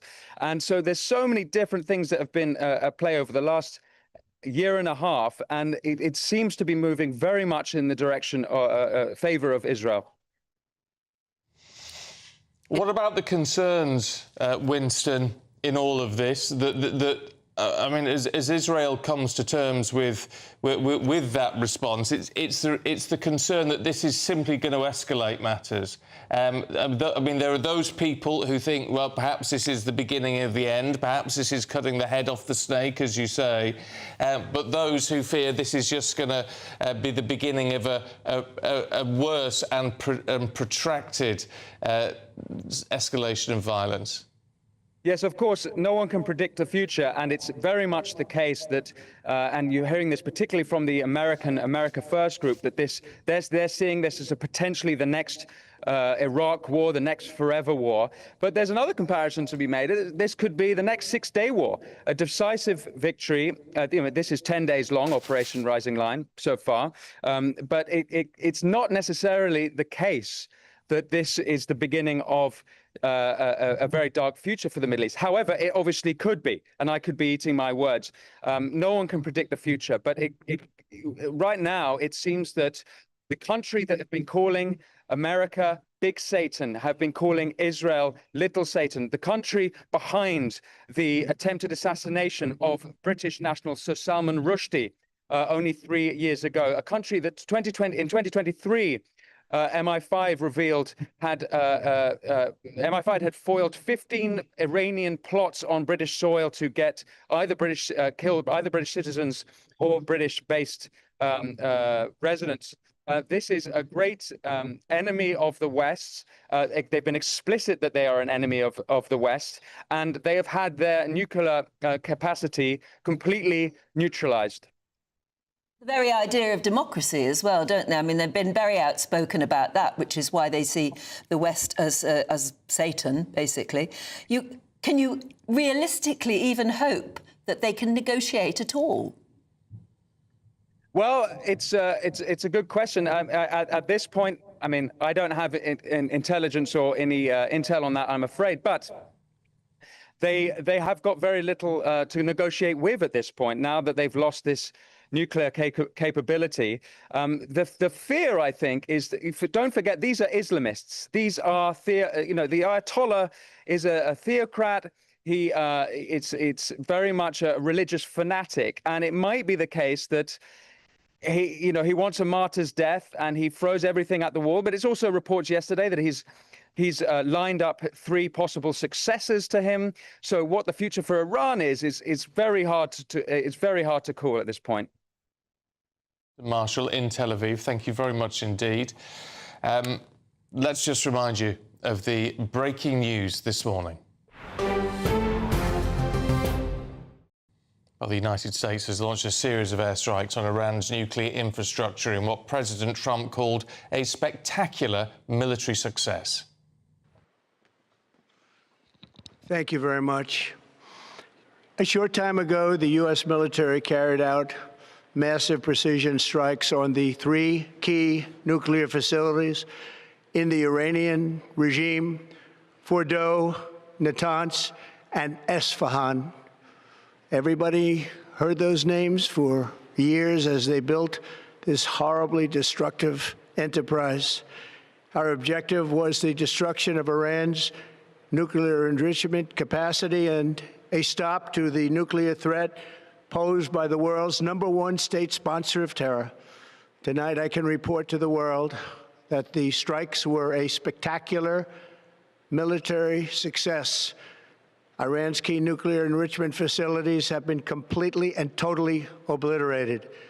Iran, the bully of the Middle East, must now make peace.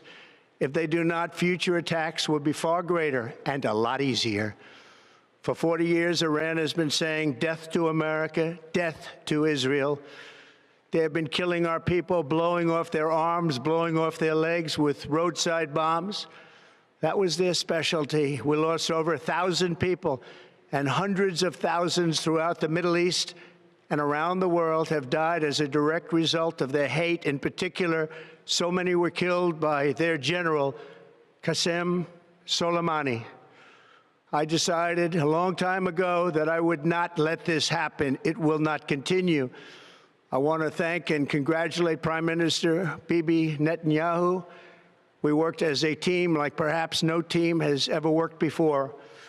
And we've gone a long way to erasing this horrible threat to Israel. I want to thank the Israeli military for the wonderful job they've done. And most importantly, I want to congratulate the great American patriots who flew those magnificent machines tonight, and all of the United States military on an operation the likes of which the world has not seen in many, many decades. Hopefully, we will no longer need their services in this capacity. I hope that's so. I also want to congratulate the chairman of the Joint Chiefs of Staff, General Dan Raisin-Kane, spectacular general, and all of the brilliant military minds involved in this attack. With all of that being said, this cannot continue. There will be either peace or there will be tragedy for Iran far greater than we have witnessed over the last 8 days. Remember, there are many targets left. Tonight's was the most difficult of them all, by far, and perhaps the most lethal. But if peace does not come quickly, we will go after those other targets with precision, speed, and skill. Most of them can be taken out in a matter of minutes. There's no military in the world that could have done what we did tonight, not even close. There has never been a military that could do what took place just a little while ago. Tomorrow, General Kane, Secretary of Defense, Pete Hegseth will have a press conference at 8 a.m. at the Pentagon. And I want to just thank everybody, and in particular, God. I want to just say we love you, God, and we love our great military. Protect them. God bless the Middle East. God bless Israel. And God bless America. Thank you very much. Thank you. Well, let's find out a bit more about what's happening at the moment. And if you've just woken up and switched on, about what happened overnight, let's talk to GB News' Home and Security Editor, Mark White. I suppose, Mark, we ought to just catch everybody up with what's happened thus far. Yeah, very significant strikes overnight that for the first time have involved the United States after so many days of wondering, will he, won't he? Donald Trump gave the go-ahead for US involvement in those strikes, targeting those 3 nuclear facilities at Fordow, at Natanz and at Isfahan. And we're told that 6 of these 30,000 pounds bunker busting bombs were used, probably most of them at Isfahan, at Fordow, I should say, because that is the site that is buried deep into a mountain there, and just impossible for Israel to reach alone. That's why the US has been called upon to use its deep penetrating munitions. However, even those, it's doubtful whether they could get right down into the area where the nuclear enrichment is going, because it is so deeply buried through hard rock. But what it has, it seems, succeeded in doing, as of course the key members of the American administration were watching from the White House Situation Room as those strikes went in. What it has succeeded in doing at Fordow is to go after the sort of entry and exit points of that nuclear facility and bring down, it seems, thousands of tons of rock blocking the entrances and the exits. So that in itself will effectively render that site inoperable for the time being. And you can't imagine that Iran will be able to dig that site out anytime soon, because you have Israel with air superiority and able to continue bombing that site if they see any sort of excavation plans afoot, any sort of construction workers in there trying to repair the damage that has been done. Then in response to that, this morning we have had 2 waves of ballistic missile strikes from Iran that have targeted Israel, one after another, which is unusual. And we've seen in recent days the number of ballistic missiles launched towards Israel, and you can see the alerts there right over central Israel, including Tel Aviv and up in the north. And this is the result on the ground. Very significant damage. As I was saying, we were seeing of late some of the ballistic missile strikes, the numbers of missiles coming over from Iran had significantly reduced, and the thought was that the number of missiles available to the Iranians was being degraded very significantly. But in this particular 2 waves of strikes this morning, about 30 ballistic missiles have come over, and very worryingly there are reports that some of the warheads may have been packed with cluster munitions, which would explain the very significant damage that we are now seeing on the ground in central Tel Aviv and also in Haifa, that northern port city in Israel.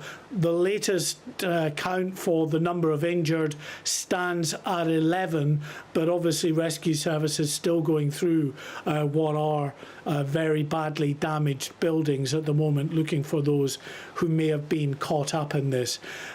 As we speak, there is another wave of Israeli Air Force strikes underway in Iran, aimed at taking out the missile launchers responsible for launching these ballistic missiles over this morning. However, what I will say there is that these missile launchers really are just being used by the Iranians as a one-time shoot and go, an abandon type scenario, because they know within seconds, minutes of the missile launch that the Israeli Air Force will be taking out these launchers. So that seems to be factored into what Iran is doing. The launchers are brought out, they launch, then they just abandon them, knowing that they're going to be struck by the Israeli Air Force. So the big question is, how many of these missile launchers and missiles do they still have available to them? As I say, the belief was that stocks were depleting, but even if the ballistic missile stocks are running short, they have many other missiles which are sort of the slower, lower moving cruise type missiles, which, if they're fired in significant quantities, can still breach the missile defence systems that Israel has, as good as they are. I mean, the problem is, Mark, it highlights the sort of known unknowns in all of this, doesn't it? I mean, because we don't know quite what Iranian military capability is. We haven't had battlefield assessment at the moment. Oh, Mark, before we go into that, we've just had a response from the Prime Minister, who said Iran's nuclear program is a grave threat to international security. Iran can never be allowed to develop a nuclear weapon, and the US has taken action to alleviate that threat. The situation in the Middle East remains volatile, and stability in the region is a priority. We call on Iran to return to the negotiating table and reach a diplomatic solution to end this crisis. That's an interesting statement, Mark, in that the Prime Minister was calling for de-escalation just a few days ago, and yet he seems to be backing the US action. Yeah, diplomatically, subtly, the language is changing, of course. What there wasn't in that statement, which is key here as well, was any confirmation that the British were involved in any way, shape or form in last night's strikes by Israel and the US, even to the point of, it seems, allowing the US to use the base at Diego Garcia. It seems those B-2 bombers that were used to drop those 6 30,000-pound bunker-busting bombs had come from other airfields. So Britain, for the time being, is not involved. I don't think that's a surprise.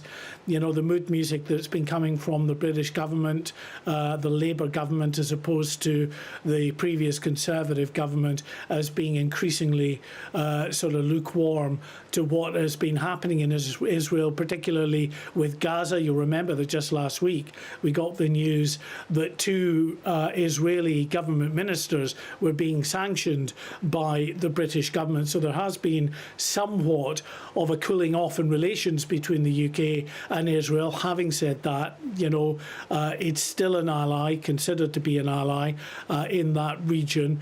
And if there was an all-out attack on Israel, there would be intense pressure, of course there would be, for the UK government to do what it has done 3 times before during the Iranian ballistic missile and drone attacks on Israel after October 7th and the subsequent strikes against Iran and against Hezbollah in southern Lebanon. The UK did get involved to help shoot down missiles and in particular shoot down drones with the use of Typhoon combat jets out of RAF Akrotiri in Cyprus, but no indication as yet that the UK government has any appetite at this stage for getting involved in this. And the hope has to be that having launched this initial strike showing that the US is willing to strike out at these nuclear targets, that Iran perhaps now will come around the table, will look to serious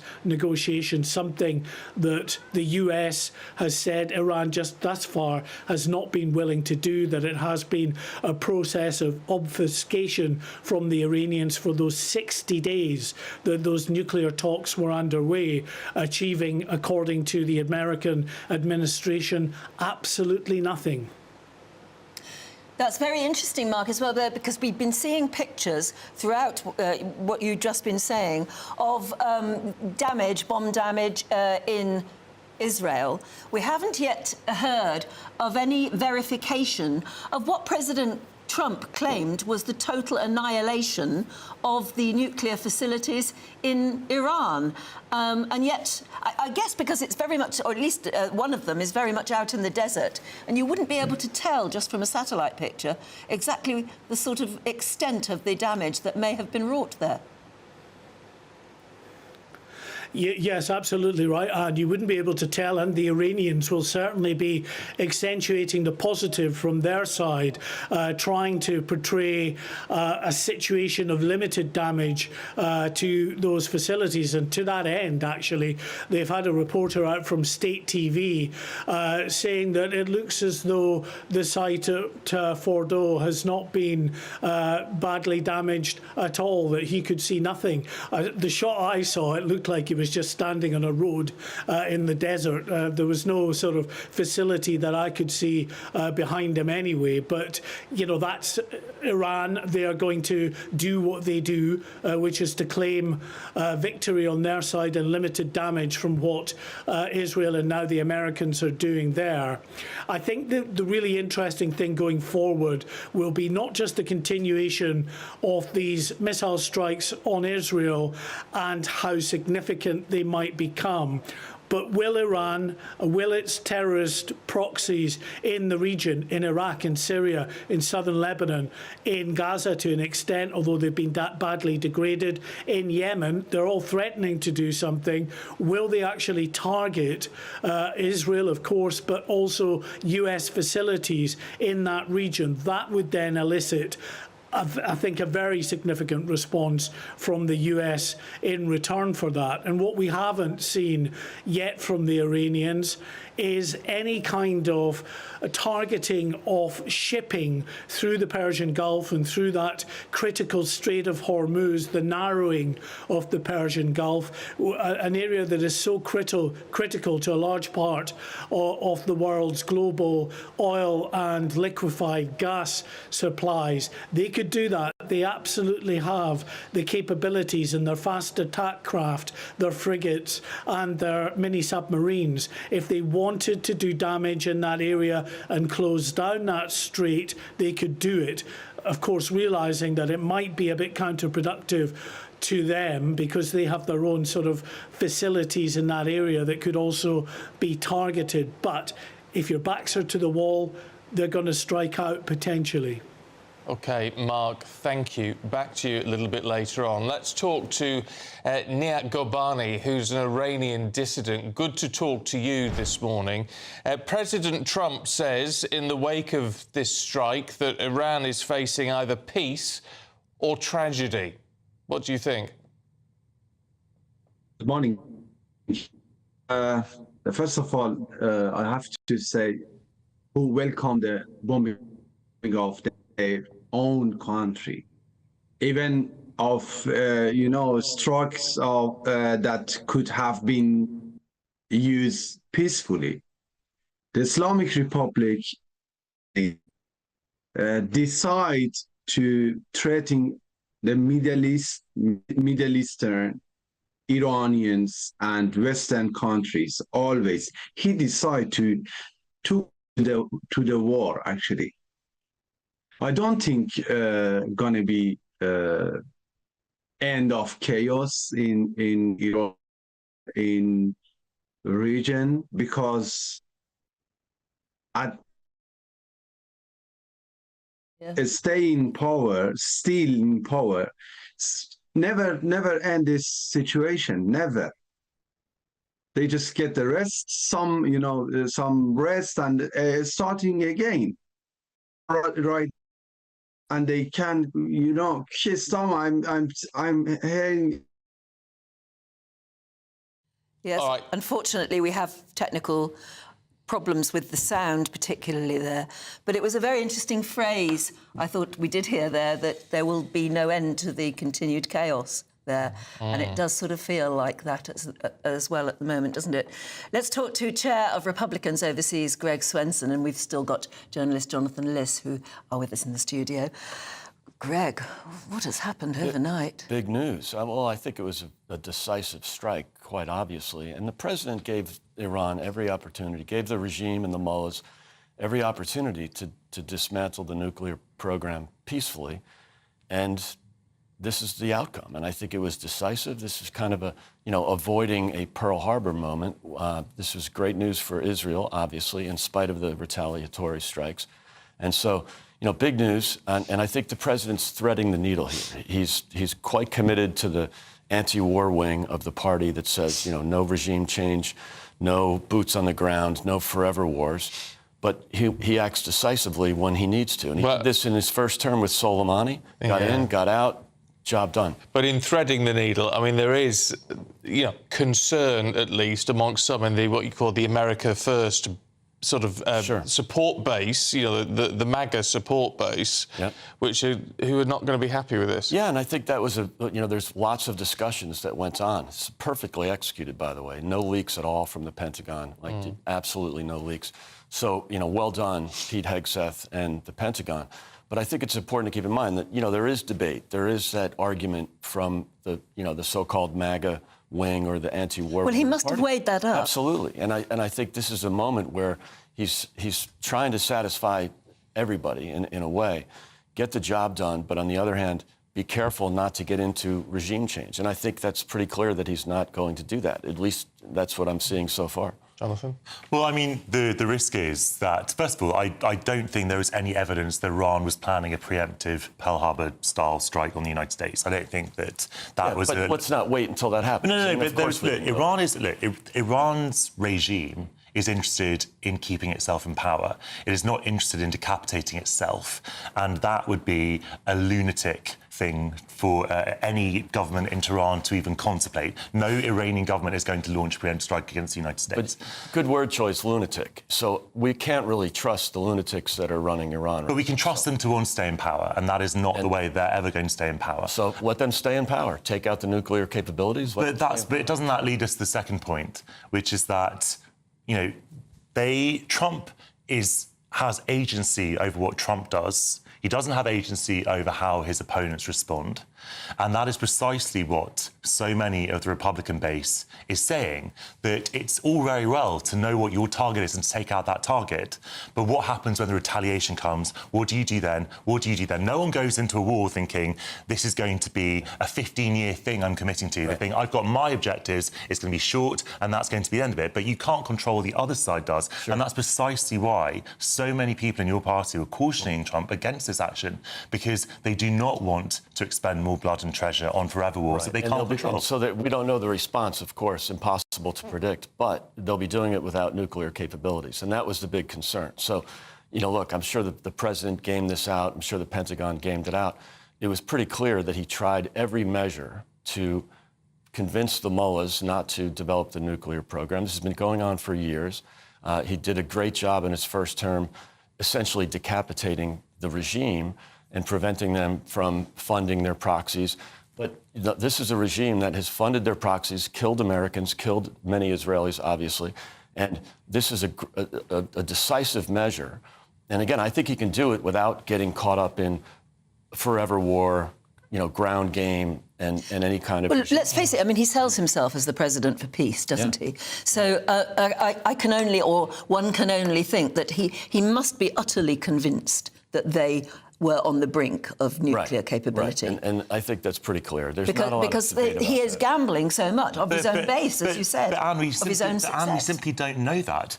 As I said, but he may. But forgive me, the point is, I mean, and Greg put it quite well, do you have to wait until he nukes Tel Aviv before you then decide to take action? Stephen, there's only one power that we know has nuclear weapons in the region and has not signed up to the Non-Proliferation Treaty, which is Israel.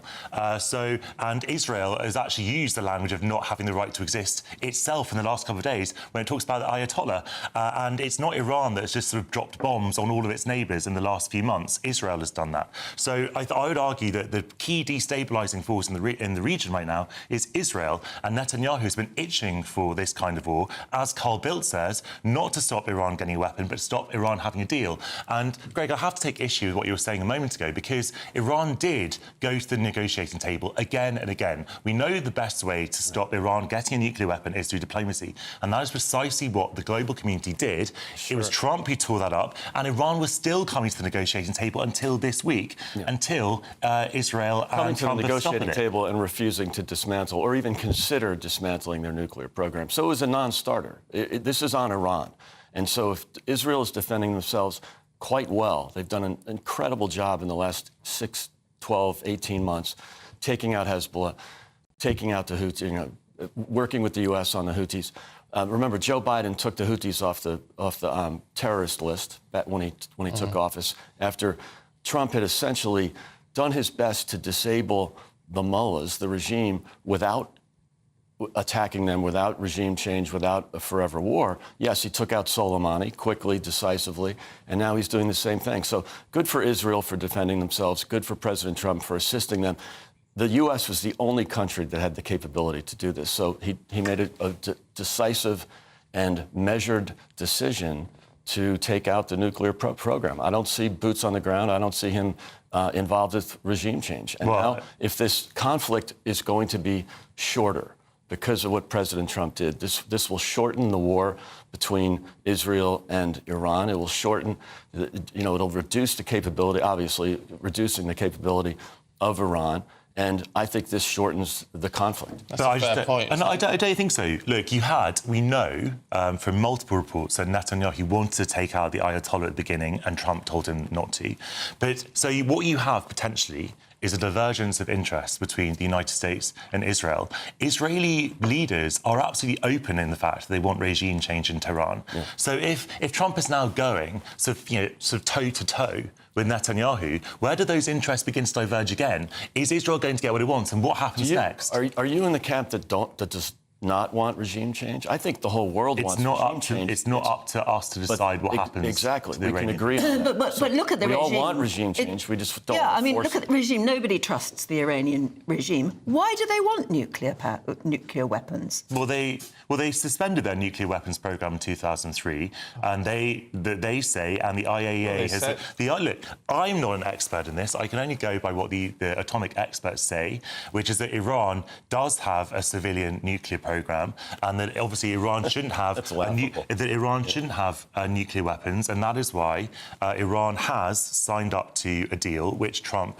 tore up in 2018. Yeah, but you keep saying Trump tore it up. Which but he he did. tore it up because it wasn't working. No, because they wouldn't negotiate. It was working, Anne. It was working. Obama. It depends.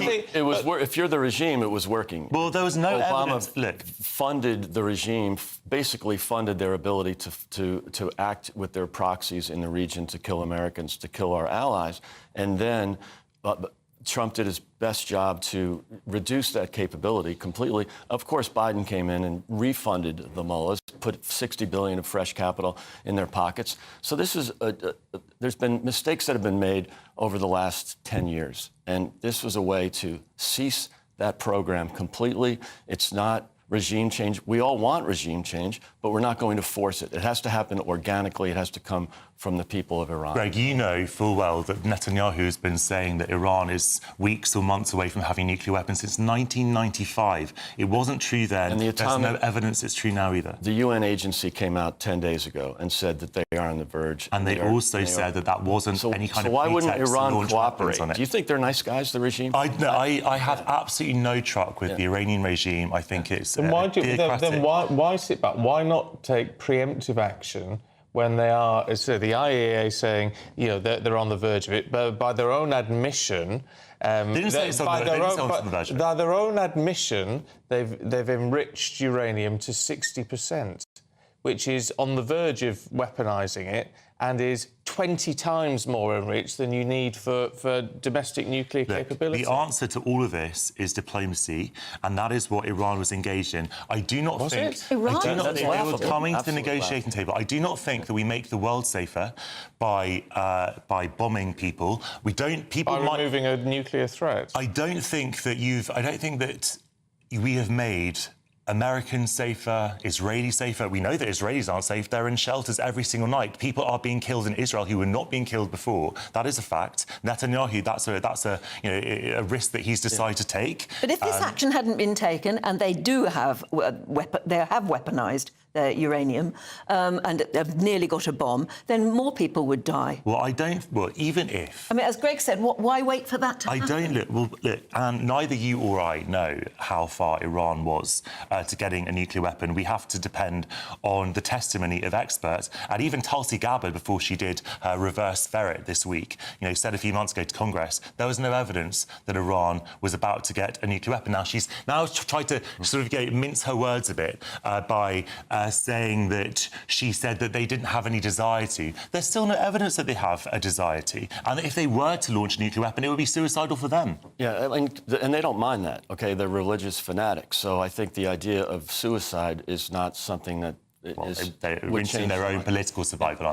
And I think there's a major consensus that they were developing nuclear weapons. So if there's a few outliers that say, no, they're a peaceful regime, it's like the mostly peaceful protests. I mean, come on. It's pretty clear that they were doing their best to develop nuclear weapons. They were bragging about it. If that wasn't the case, they should have raised their hand and said, come on in, inspectors. When were they bragging about it? They would have waved in inspectors, first of all. Yeah.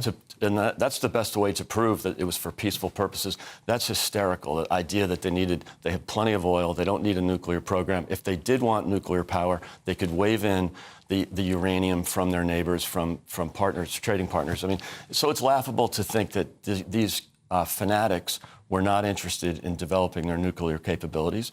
President Trump, I'm sure, weighed consensus within the administration, including Tulsi Gabbard.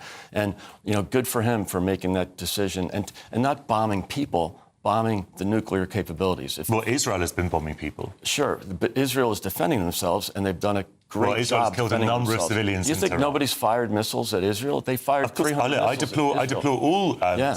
attacks on civilian infrastructure, I mean, I whether think it's in Iran or Israel or Gaza. So what's the harm anyway? And if the action that President Trump took overnight, in destroying the enrichment facilities, where's the harm in that? Well, I think that you can have the constitutional harm, and we haven't talked about that. The overwhelming consensus is that Trump needed to get Congress approval for this. It wasn't a strike on a person. When you say overwhelming consensus... Well, the overwhelming legal consensus, and I'd be interested to know what your opinion is on this, is that Trump needed to secure congressional approval because the United States quite famously had a revolution to get rid of supreme... All right, Jonathan, you've got 25 seconds to he has respond. no requirement to go to Congress to take decisive action like this. It's a declaration of war. If he's not declaring war.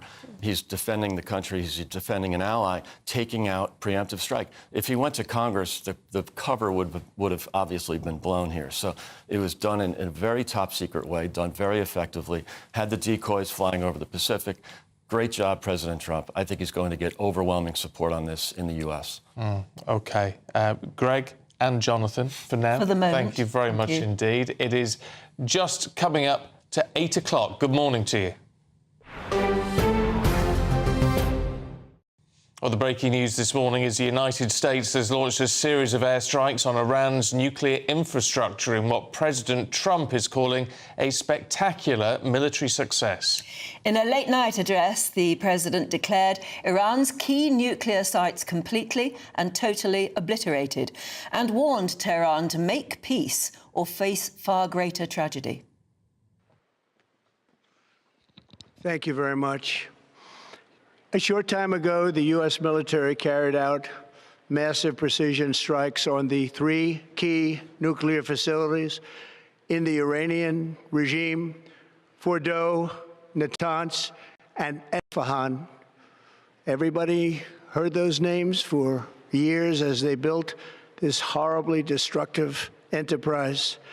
Our objective was the destruction of Iran's nuclear enrichment capacity and a stop to the nuclear threat posed by the world's #1 state sponsor of terror.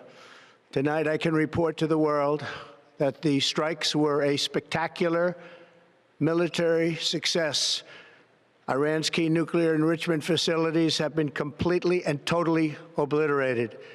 Iran, the bully of the Middle East, must now make peace. If they do not, future attacks will be far greater and a lot easier. For 40 years, Iran has been saying death to America, death to Israel. They have been killing our people, blowing off their arms, blowing off their legs with roadside bombs. That was their specialty. We lost over 1,000 people, and hundreds of thousands throughout the Middle East and around the world have died as a direct result of their hate. In particular, so many were killed by their general, Qasem Soleimani. I decided a long time ago that I would not let this happen. It will not continue. I want to thank and congratulate Prime Minister Bibi Netanyahu. We worked as a team like perhaps no team has ever worked before. And we've gone a long way to erasing this horrible threat to Israel. I want to thank the Israeli military for the wonderful job they've done. And most importantly, I want to congratulate the great American patriots who flew those magnificent machines tonight, and all of the United States military on an operation the likes of which the world has not seen in many, many decades. Hopefully, we will no longer need their services in this capacity. I hope that's so. I also want to congratulate the chairman of the Joint Chiefs of Staff, General Dan Raisin-Kane, spectacular general, and all of the brilliant military minds involved in this attack.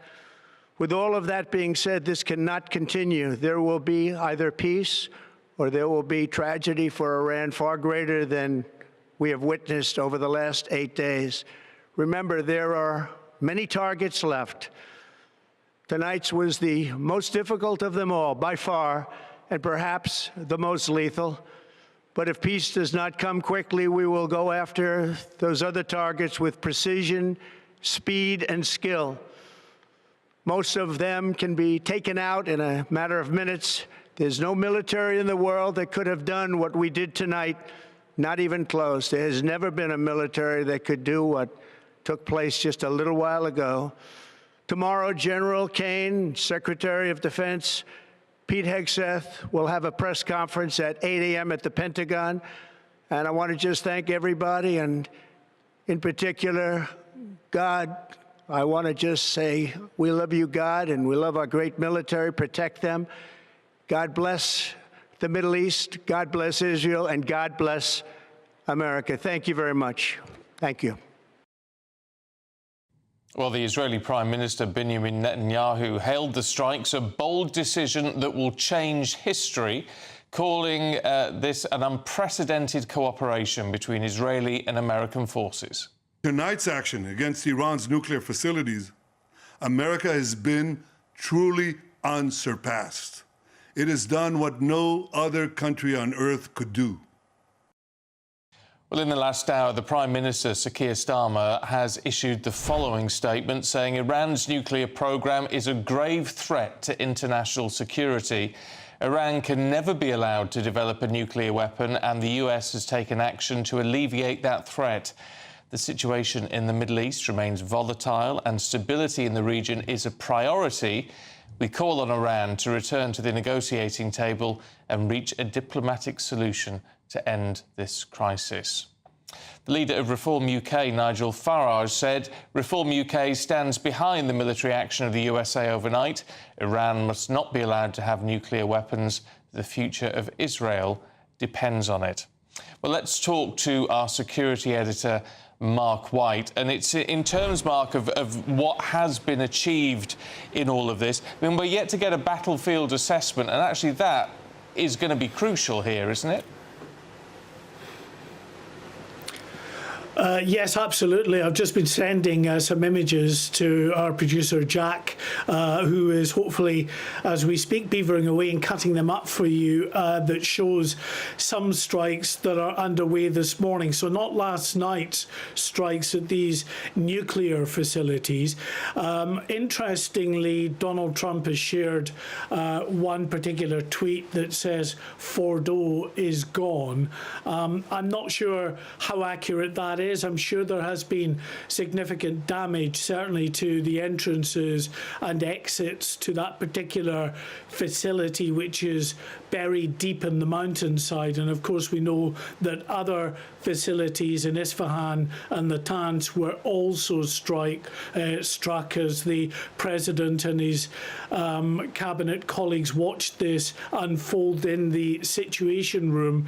And it was interesting, actually, in that speech that he delivered, looking behind him, of course, at J.D. Vance, the vice president, and also Pete Hegseth, the defense secretary, Marco Rubio, the Secretary of State. We know that Pete Hegseth and also J.D. Vance have expressed some real reservations about going in, about launching any kind of military strike on Iran.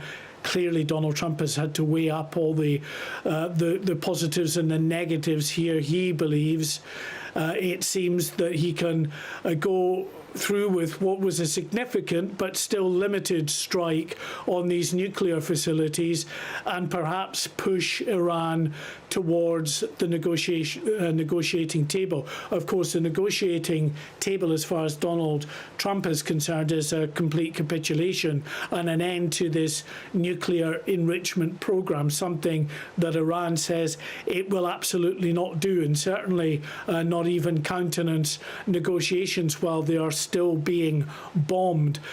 So going forward, where are we? Well, I think all eyes really are on Iran in terms of its next move. We saw some of that playing out in Israel this morning with 2 waves of ballistic missile strikes on Israel that targeted central Israel and northern Israel, around Tel Aviv, Jerusalem, and around the northern port city of Haifa. And some of the images that we've had show very significant damage on the ground in the Tel Aviv area. reports are suggesting that some of the warheads in this latest Iranian strike may have been packed with cluster munitions, which would explain the kind of widespread damage we're seeing in these images. Some of the images that pan round show blocks of apartment buildings with the front, as you can see there, the front of them wiped out. Very significant damage. It has to be hoped that those in those buildings were in their safe spaces in the bomb shelters, as they're advised to do by the Israeli government. Having said that, I can report the latest number of people injured in the 2 waves of ballistic missile strikes this morning has now risen to 16, and those rescue teams still searching for more potential individuals who have been caught up in those strikes. That will, as always, form part of Israel's calculations when they decide on what their next targets will be when they launch their next wave of strikes against Iran. Going to be interesting, Mark, in this is what level of retaliation by Iran is going to be deemed acceptable by President Trump when he talks about, you know, that Iran either faces peace or tragedy.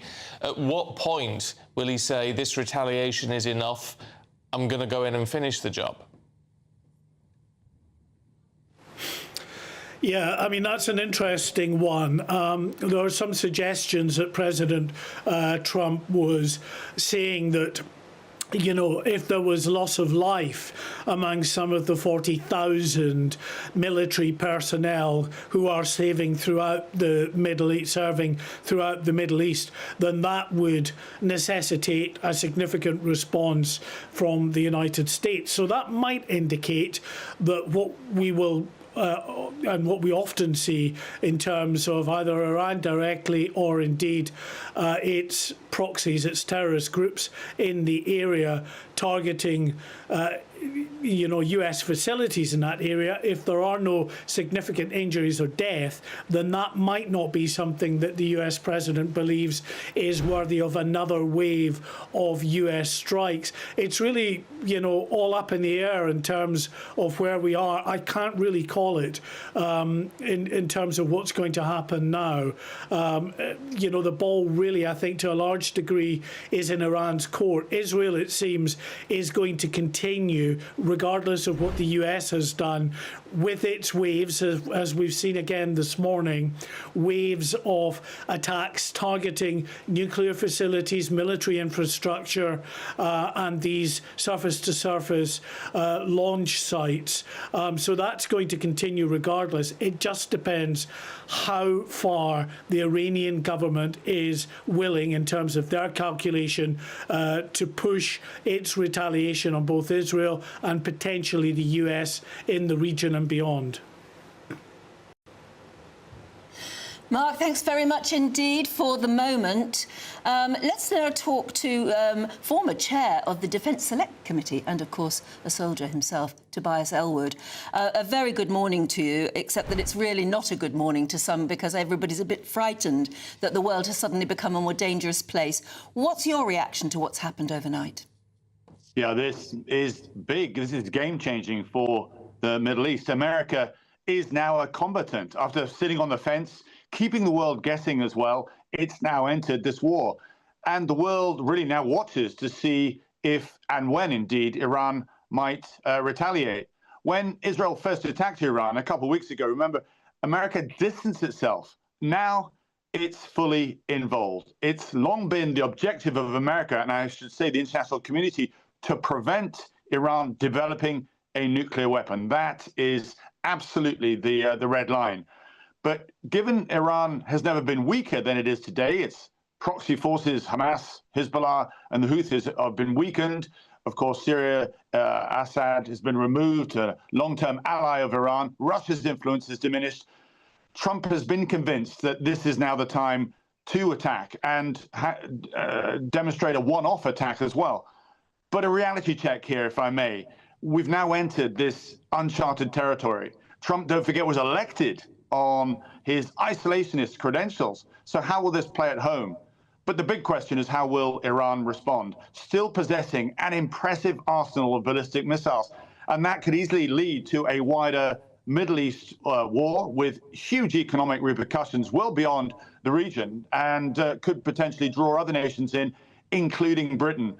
And if the regime falls, it's likely to lead to a prolonged civil war with potentially an Iranian military leader coming out on top. And both China and Russia will take a huge interest there. And it is this question of what next that made the White House pause before, in fact, wading in. Let's not forget, Iraq and Afghanistan illustrate using superior force to defeat a regime or set them back is the easy bit. What's far more difficult is shaping what comes next. So these are very, very testing times indeed. What's your personal view, Tobias, on this? In that, I mean, they are the great known unknowns, if you like. Quite how Iran will respond with its remaining arsenal, even if it's lost its nuclear capability. Where it leaves Russia, particularly, whether that is weakened, losing two key allies effectively in the Middle East. I mean, was this a gamble worth taking, or should we have sat back and continued to watch, continued to negotiate with a regime that actually wasn't that interested in talking? You're right. This is the big question. As I say, never has there been a better time to push Iran into the corner and say it is unacceptable for you to develop a nuclear weapon. You see how we were spooked the entire time in supporting Ukraine because Russia had nuclear weapons. Imagine a similar situation if Iran was able to then develop a bomb. And it's for that reason that Fordow and Natanz and those other nuclear sites were attacked in this way. Ultimately, it's the scale of retaliation that we're now seeing, and then the response by America as well. America will be on high alert, as indeed all nations, including ourselves, as to what Iran does next. But is there an off-ramp to allow this regime to eventually come to the table, or does this regime now feel it's completely cornered, doesn't believe the talk, the fact that this isn't about regime change, and then go out for all-out war? These are the big questions that'll be keeping capital cities busy in the next next 24, 48 hours. So are you basically saying that the action that was taken last night and the consequences, whatever they are, is inevitable? It was a gameplay that was inevitable? I think where Trump found himself, he was dragged into this. There's no doubt about it. I've spoken to some senior figures in Washington. They didn't enjoy being drawn in by Netanyahu, who started this a couple of weeks ago, based on an IAEA report to say that weapons-grade material wasn't far off. They were already at 60%. The jump to 90% can happen in a matter of weeks or indeed months. That's getting dangerously close to Iran developing that weapon. And as I say, that is just unacceptable. How game-changing that would be for the Middle East would be huge. So we must prevent Iran from going down that road. The question now, though, is have we unleashed something which we no longer control? Because much as Donald Trump was talking about, saying America, only America could actually attack Iran in this way, absolutely correct. But how often has America, this superpower, been humiliated, going back to Vietnam and so forth, by going in there hard, but then unable to control where it then unfolds? And that's the difficulty now. Iran has never experienced democracy, even under the Shah, really, and therefore suddenly to remove the regime potentially and then expect democracy to fall into place simply will not happen. There are too many stakeholders fighting for control inside the country itself. And don't forget, Russia is a close ally of Iran, as indeed China. China gets, I think, 10% of its oil from Iran as well. They don't want to lose their connectivity with this country. These are factors, I'm sure, that Trump would have digested and decided, actually, I will take that gamble and I will push through. I will claim this is a one-off hit designed to set Iran's nuclear ambitions back. But ultimately, as I say, we now need to think carefully of what is the off-ramp that allows Iran potentially to come back to the table, or indeed prepares ourselves for a wider war that may take place.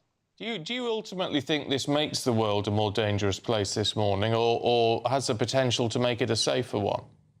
You know, I was Middle East minister for a number of years. I was astonished why more work wasn't done to contain Iran's proxy toxic influence across the Middle East. Nothing was done in Lebanon as a strategy to push Hezbollah and Iran back. Little was done in Gaza to disconnect the support, the trading, the weapon systems that were coming through from Iran. And that's what started all this recent hostilities off with the barbaric attacks on the 7th of October. You know, Iran has been a poison in the Middle East. And so I'm, in one sense, pleased that we're now addressing this. I raise questions because, as somebody with a military background and interested in strategy, I like to think 3 or 4 chess moves ahead, not just the initial appraisal that, yes, we've hit them hard and that's it, we can now go home. It's never that easy. And as I say, we are scarred by what happened in Iraq and Afghanistan. We need to think through very, very carefully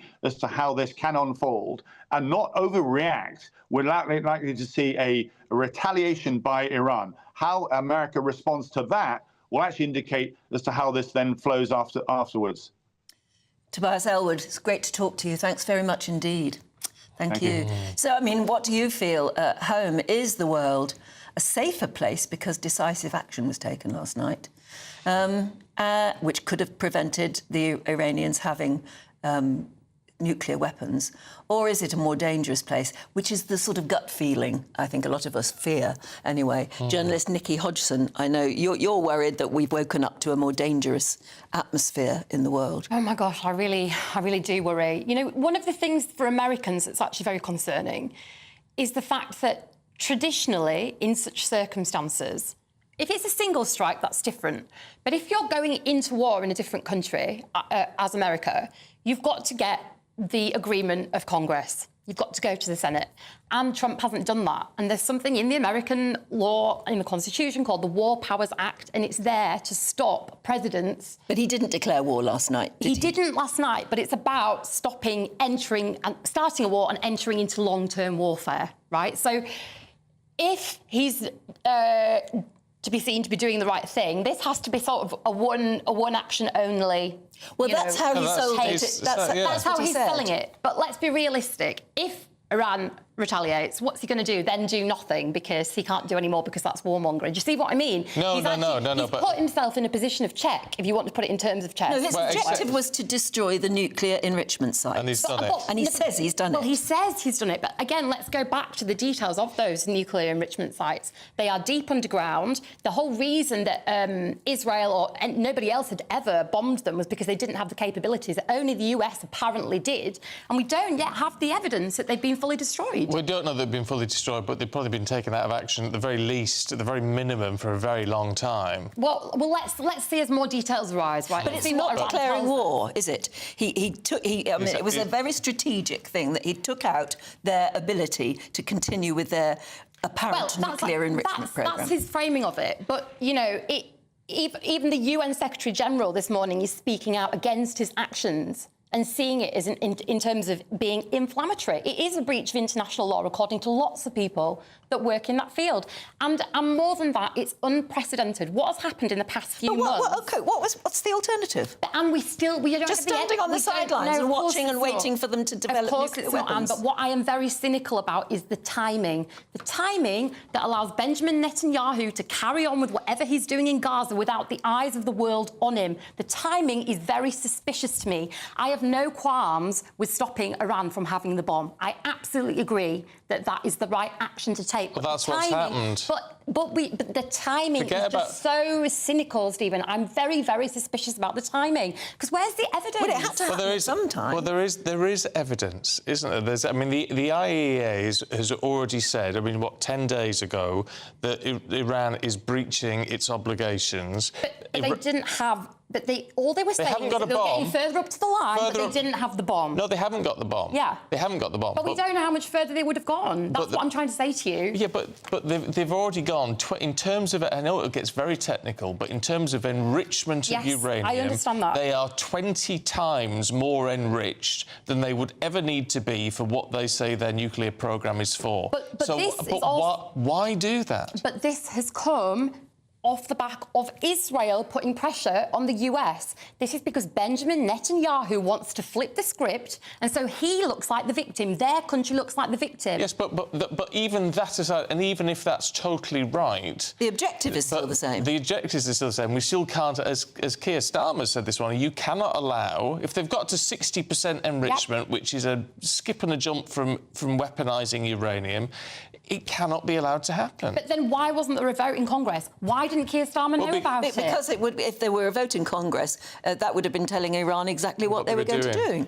But what I'm saying is that I'm just very suspicious about how quickly this has unfolded based on what Israel has been doing and then told them. I'm not against stopping Iran having the weapon. Nobody criticise you for being cynical about politicians and when they make their decisions. That's how they manoeuvre. But if the objective is still the same objective, which is to stop Iran being able to develop nuclear weapons, then the objective remains. OK, so let's agree on that. Let's say the objective of that has been fulfilled. The problem now, as Tobias Ellwood has just pointed out, is what happens to the Iranians. There's no alternative future for them. What happens to these people? Is it another Afghanistan? Is it that the next wave of refugees that we will see in this country will be from there? Is it the West's job to always think about what we're going to, if we create a vacuum, what are we going to fill it with? Isn't it about that is about America being the policeman of the world, which is what Trump doesn't want. It's about being humans, it's about caring about human life. The most important objective was to stop the weaponising of the uranium. For our sake, so we just don't care about all those people left in that country now. But you've got to make a choice. You've got to draw a line somewhere. No, you haven't, Stephen. You could do both. You could plan to stop them having the weapon, and then you could put in an aid package and a help package and people on the ground to help them rebuild. But only if the regime decides it's going to... Well, topple the regime. It's going to call for peace. Why stop at the bomb? Topple the regime if you're there to help people. But then you would say that was a breach of international law. But what I'm trying to say is, where do you draw the line? You can't just say, oh, you're not going to have the bomb, but we'll leave you all to just suffer now as a result of it. It's not... I don't believe it's humane. OK. They may not be saying that either. I mean, let's see what happens. Hopefully have learned that they have to have a sort of exit plan as well. Exit strategy, yes. All right, look, Nikki, thank you very much indeed. We are going to take a short break. We've got full coverage coming up in just a moment.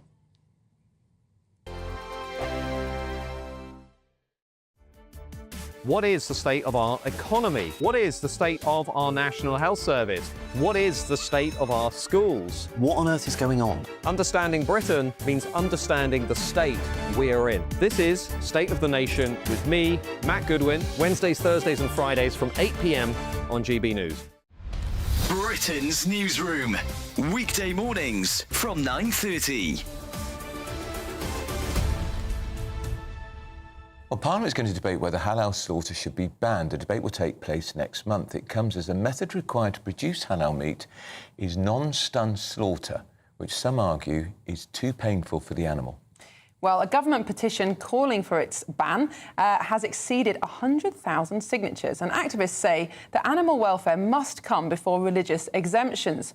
So we're asking, should halal slaughter be banned in the UK? Let's talk to the political commentator Charlie Downs and the co-chairman of the Muslim Jewish Forum, Greater Manchester, Mohammed Amin. Mohammed, if we could talk to you first, could you just explain what it involves, the slaughter, when it's a halal? Yes, both halal slaughter, which is practiced by Muslims, and kosher slaughter, which is practiced by Jews, involve killing an animal that is otherwise fully conscious by cutting its throat with, in the Jewish case, they're very strict about a single cut.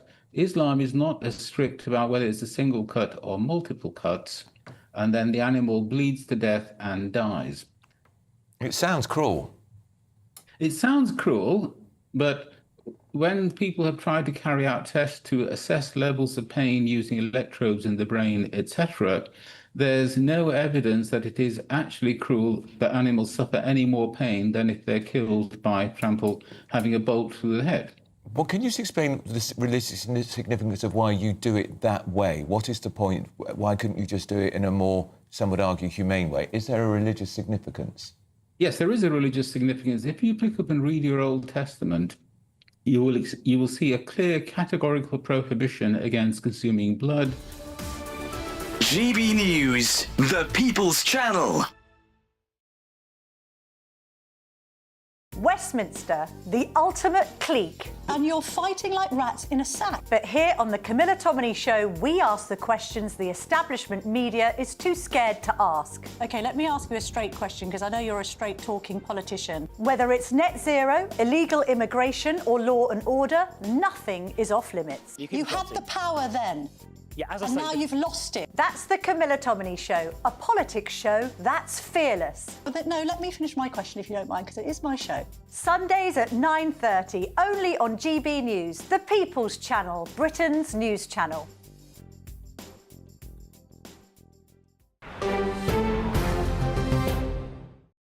Coming up to 8:29, the breaking news this morning, and the United States has launched a series of airstrikes on Iran's nuclear infrastructure in what President Trump is calling a spectacular military success. Thank you very much. A short time ago, the U.S. military carried out massive precision strikes on the 3 key nuclear facilities in the Iranian regime: Fordow, Natanz, and Esfahan. Everybody heard those names for years as they built this horribly destructive enterprise. Our objective was the destruction of Iran's nuclear enrichment capacity and a stop to the nuclear threat posed by the world's #1 state sponsor of terror. Tonight, I can report to the world that the strikes were a spectacular military success. Iran's key nuclear enrichment facilities have been completely and totally obliterated. Iran, the bully of the Middle East, must now make peace. If they do not, future attacks will be far greater and a lot easier. For 40 years, Iran has been saying death to America, death to Israel. They have been killing our people, blowing off their arms, blowing off their legs with roadside bombs. That was their specialty. We lost over 1,000 people, and hundreds of thousands throughout the Middle East and around the world have died as a direct result of their hate. In particular, so many were killed by their general, Qasem Soleimani. I decided a long time ago that I would not let this happen. It will not continue. I want to thank and congratulate Prime Minister Bibi Netanyahu. We worked as a team like perhaps no team has ever worked before, and we've gone a long way to erasing this horrible threat to Israel. I want to thank the Israeli military for the wonderful job they've done, and most importantly, I want to congratulate the great American patriots who flew those magnificent machines tonight, and all of the United States military on an operation the likes of which the world has not seen in many, many decades. Hopefully, we will no longer need their services in this capacity. I hope that's so. I also want to congratulate the chairman of the Joint Chiefs of Staff, General Dan Raisin Kane, spectacular general, and all of the brilliant military minds involved in this attack. With all of that being said, this cannot continue. There will be either peace or there will be tragedy for Iran far greater than we have witnessed over the last 8 days. Remember, there are many targets left. Tonight's was the most difficult of them all, by far, and perhaps the most lethal. But if peace does not come quickly, we will go after those other targets with precision, speed, and skill.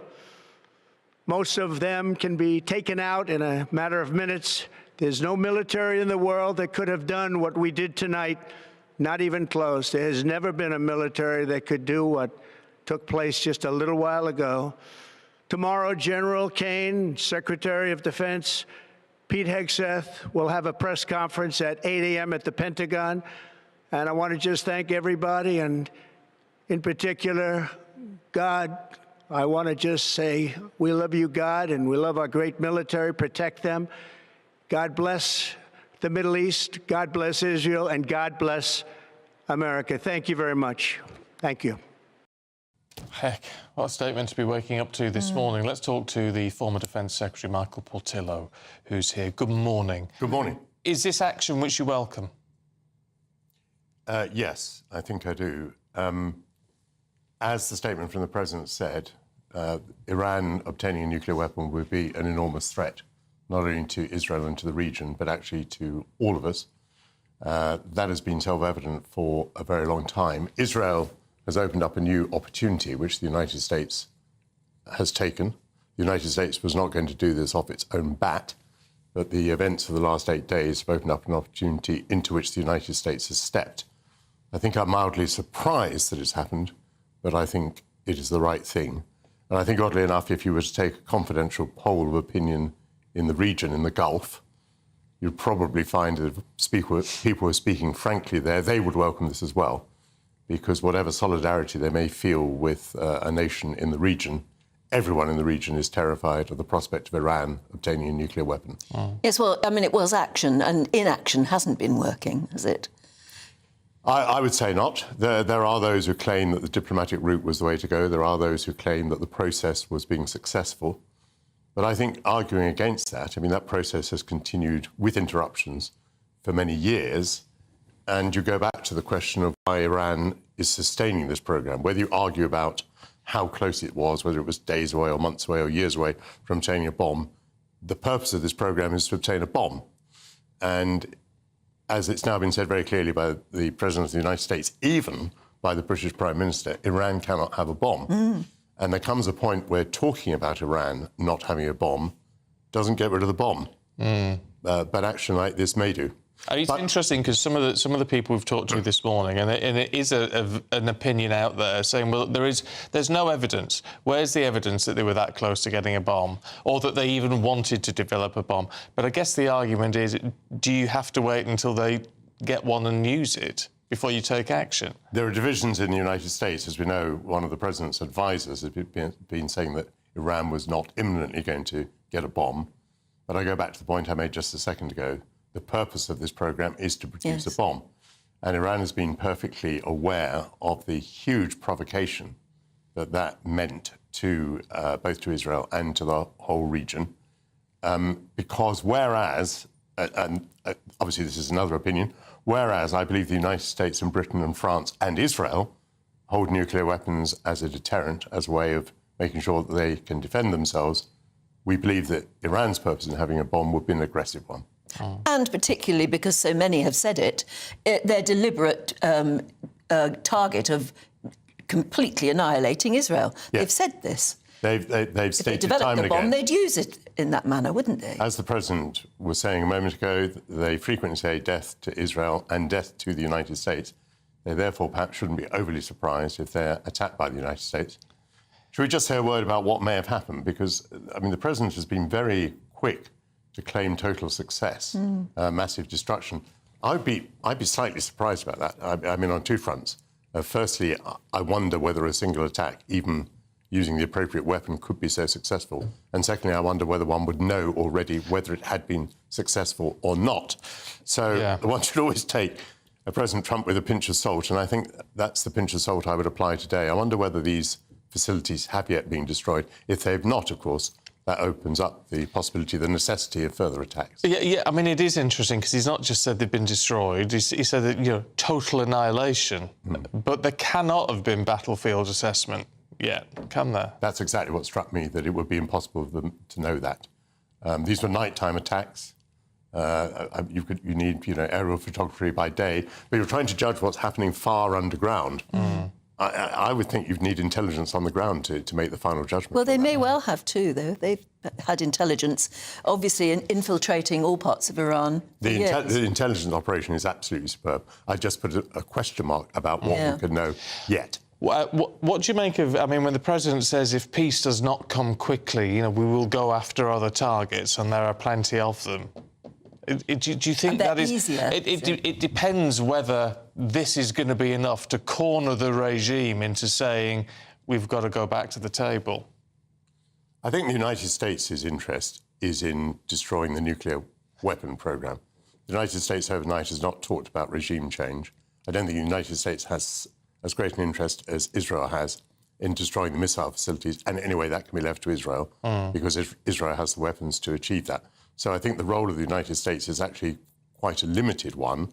However, it's a very difficult task to eliminate this nuclear program, and Israel has obviously communicated to the United States that it cannot do it, and the United States has stepped in for that reason, causing a certain amount of surprise.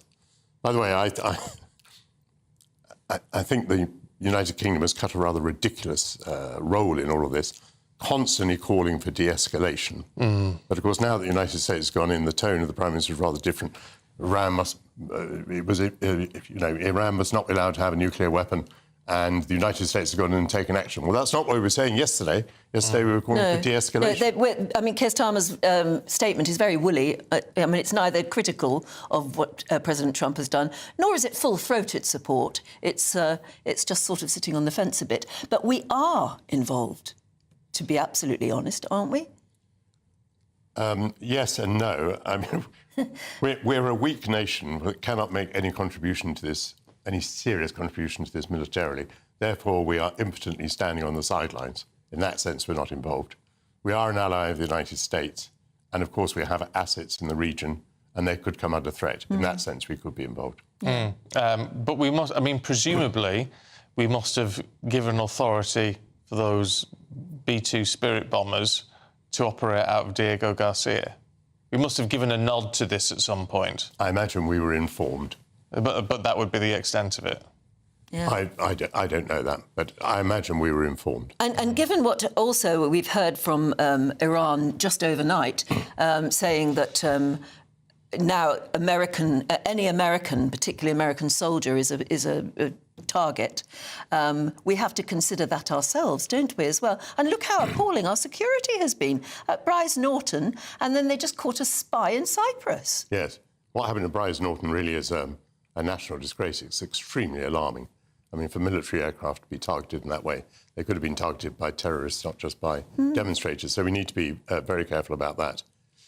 Of course, it's also worth saying that Iranian assets, Hezbollah assets, Hamas assets, Houthi assets, all of these have been degraded by Israel. I mean, Israel has changed the political geography of the Gulf.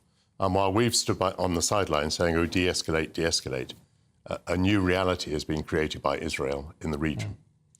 And with that in mind, with the degradation that we do know has happened, though we don't know quite to what extent, of sort of conventional weapons in Iran, with the degradation of their terrorist proxies to a reasonable degree, is the world this morning a more dangerous place or a safer place? I think it is a safer place for the reasons you've just given. I think very dangerous people have been dealt with, decapitated in the sense that their leadership has been got rid of, substantially disarmed. Of course, they will rise again. Of course, they'll rise from the ashes in some way. But there's also the possibility of regime change in Iran. Remember, you wouldn't have to blow up the nuclear program if you had a regime in Tehran that didn't want to create nuclear weapons, that didn't want to destabilise the Middle East, that didn't want to fund terrorist groups. So actually regime change, even if not mentioned by the President, is fundamental and would be extremely welcome, I think, across the world. So yes, I think in that sense we are a safer place today. But of course there will be a reaction to this, and some of those reactions and some of the consequences will be unpredictable and they'll be nasty. But they're not as nasty as an Iranian bomb. Michael Portillo, good to see you. Thank you. And we'll see you later on for your own show, of course. Yes. Yeah, absolutely. Yeah. Well, we'll have continued coverage on this, of course, which has become a special edition, really, hasn't it now, of GB News Breakfast. We'll be back with you after a short break. This is Britain's Newsroom, where your voice matters. It's just astonishing. With expert analysis and honest opinion, we don't just keep you informed. We bring you unique perspectives you won't see anywhere else. Can't argue with any of that. When the news happens, it happens here. On Britain's Newsroom, weekdays from 9:30 a.m. Only on GB News. Britain's Newsroom, weekday mornings from 9:30.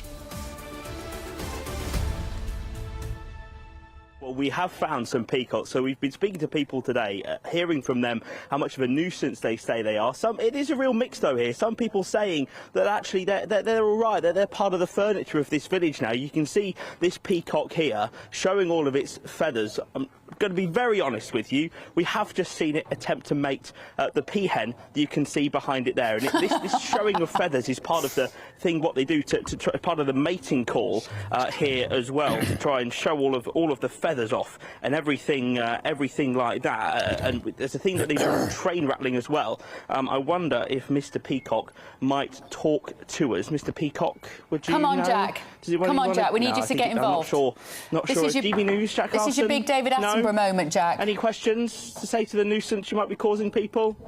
Any response? Although this feels a little bit intimate now. There's a bit of a moment going on. It's all got a bit voyeuristic. Very happy to talk to us so far this morning, but some residents of Tutbury here have spoken to us this morning. Take a listen to what they've told us about what they think about all these peacocks. They've been here longer than I have, so I've lived in the house I live in at the top here 47 years. They've been there all that time, because they were from the castle to start with. The people at the castle used to have them, and they're just part of the village. I hate them. When they do all that damage, it's heartbreaking, you know. Yeah, round them up and take them to a farm or a zoo, where they're supposed to be. They're like the furniture. They should stay around here. You know, people just need to let them get on with what they are. They're nature's animals, and they deserve to live around here, don't they? GB News, the People's Channel.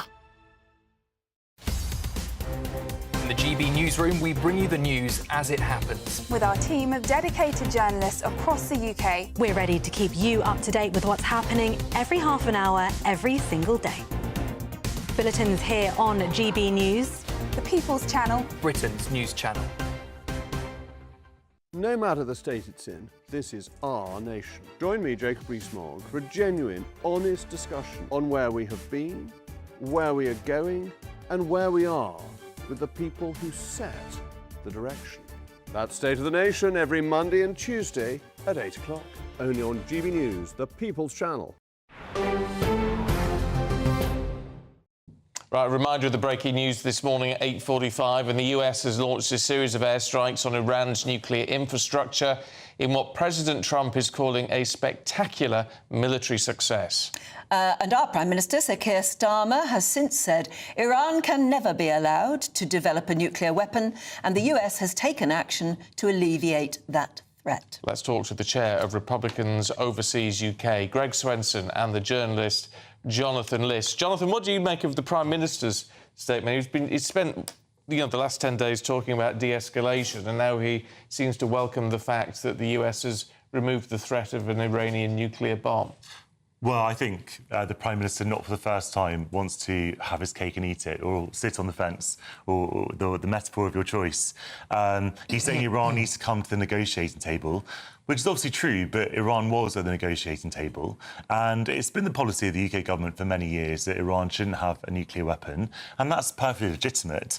But I maintain that the best way to achieve that was through diplomacy, not through this act of aggression, which it may be successful in superficial ways, but I don't think it makes the region more stable. I don't think it makes people safer in Israel or the region, or indeed in the West either, because there are a lot of people who will see this as an act of unprovoked aggression by the West, and that Western citizens will face potential reprisals.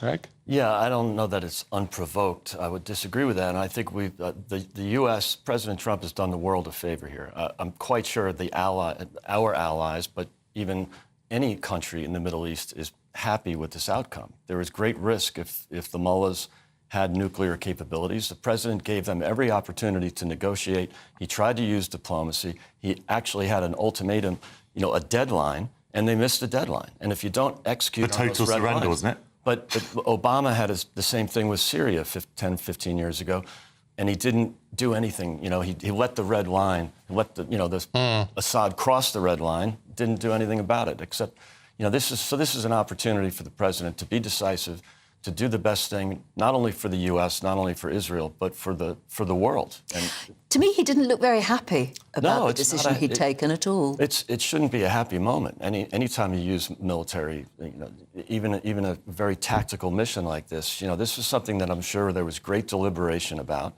and they had to consider the potential outcomes of it. This is a serious decision. I think it's the right decision, but it's quite serious, and you can see in the tone from the president, from the administration, this is not a happy moment. It was necessary, though. I'm not sure that Donald Trump has a plan for what comes next after Iran retaliates, assuming that Iran does choose to retaliate. As we were saying before, you go into a war or some kind of operation with your objectives, and you have agency over what you do, but you do not have agency over what the other side chooses to do next. And you need to know what you will plan to do in different eventualities. And well, that must have been thought, because you can't go into this, can you?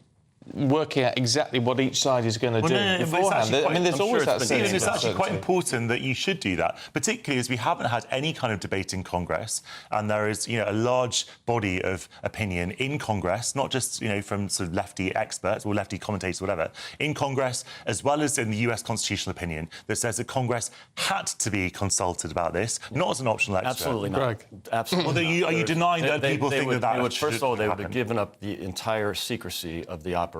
So the whole stealth nature of it. So the president does not have to go to Congress to take actions like this. I didn't see Barack Obama go to Congress to terminate Osama bin Laden.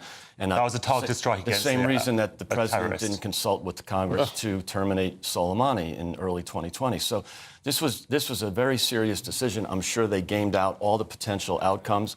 This is a moment for the president to consult with his team, and he's done that. And I think that in this case, it was a decision made by a bunch of smart people in the Pentagon. Greg, do you think that there is any chance that this goes wrong for Donald Trump? Is there any chance at all that... Of course. And it wouldn't be the first time that this has happened, where the US goes into something, it says mission accomplished, and then things don't quite go as planned. Yeah, apples How and can we oranges. be making the same mistakes as we did in 2003? Because we have those experiences, and we're looking at Iraq and Afghanistan and Libya and saying, these are the mistakes that we made. I don't see this as turning into a ground game regime change. I don't see this as a forever war. I'm quite sure the president considered that. There is a very big anti-war movement in the Republican Party. President Trump is an anti-war president. He's doing this to stop war, not to create war. Well, that's why I think a lot of people would cling to that belief. Yeah. He must have been very convinced by the evidence that was put before him, because this is not a move he would have wanted to have made. This, after the WMD mistake in 2003, I don't think there's very little appetite for that. So how are we?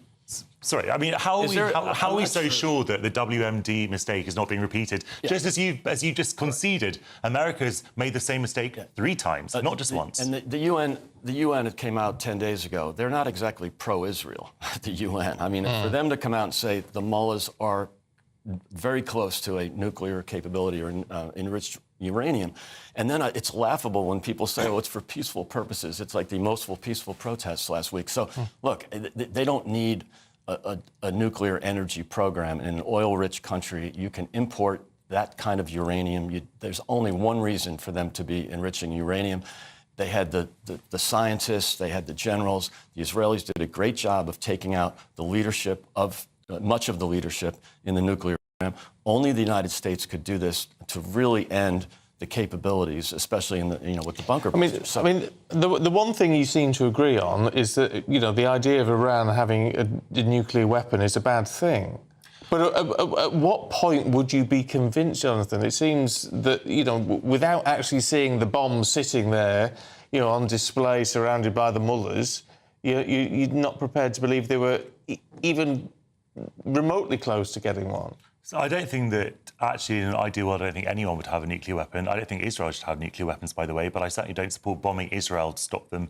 No, but the difference is, and it's a key point, is, and a lot of people would agree with you, but it's the difference between a nuclear deterrent, which is how it's possible. We would hopefully never dream of using ours. It's a deterrent, maybe not a very effective one, but a deterrent.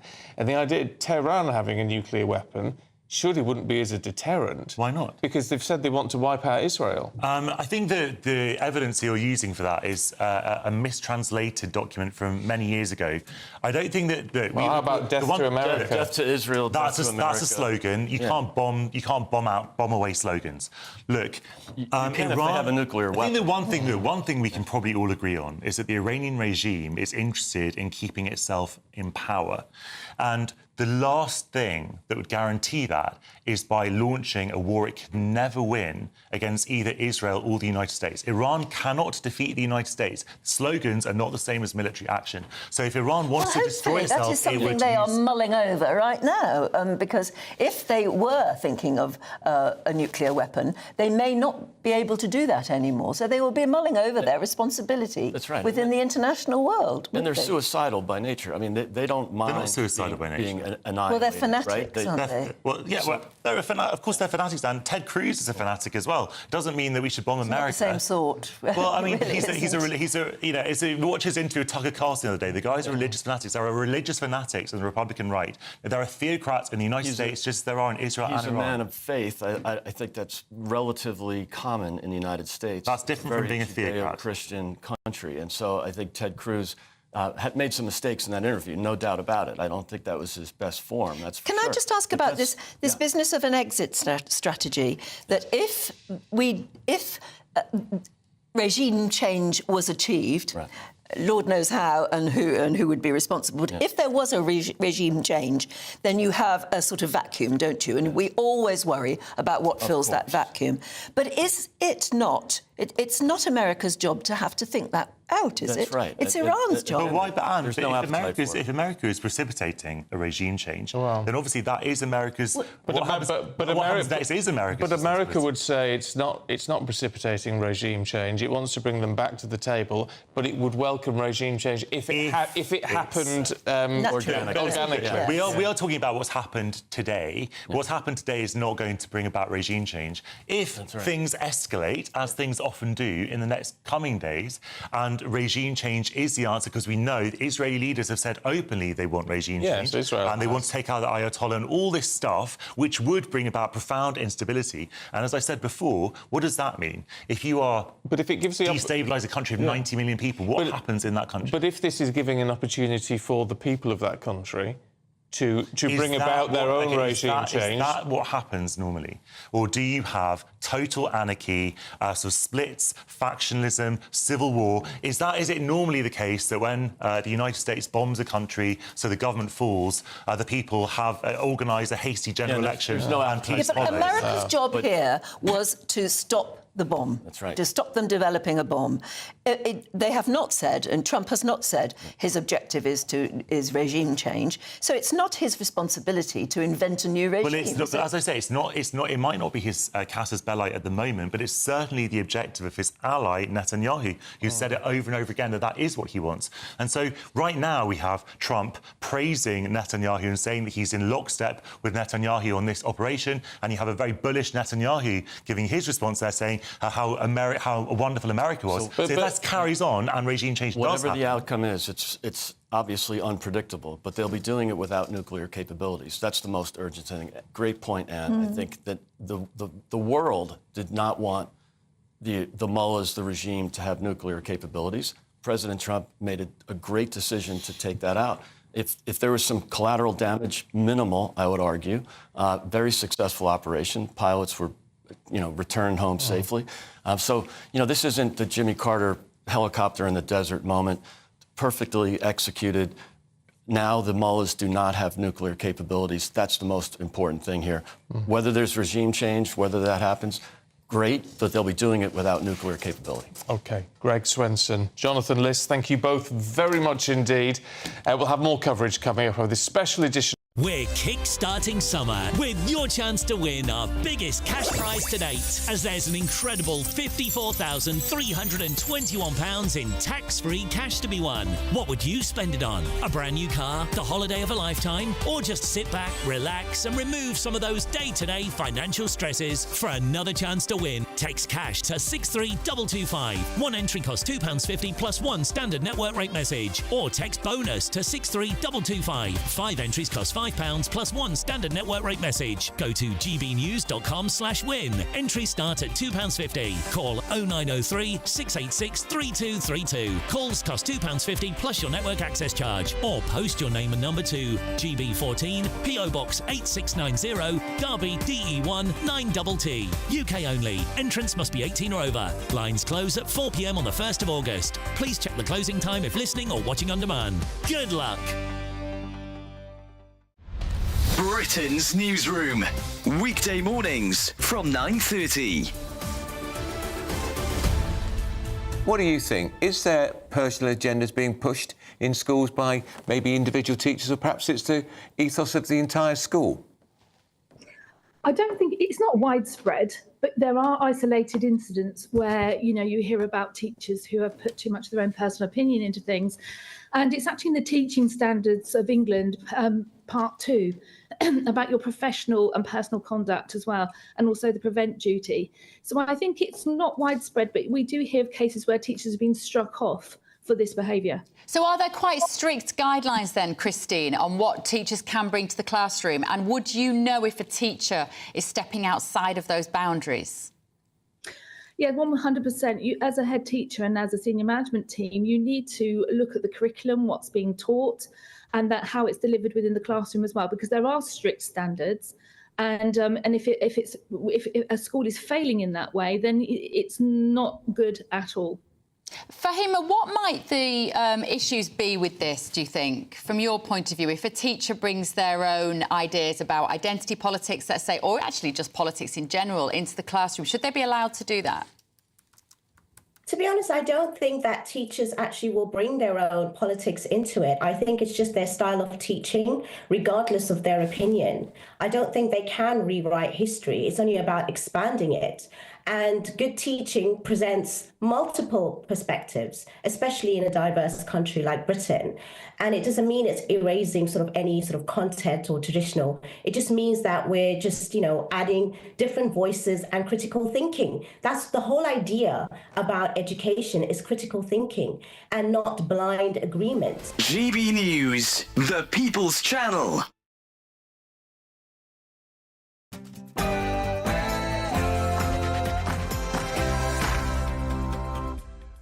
Good morning. It's just gone 9 o'clock.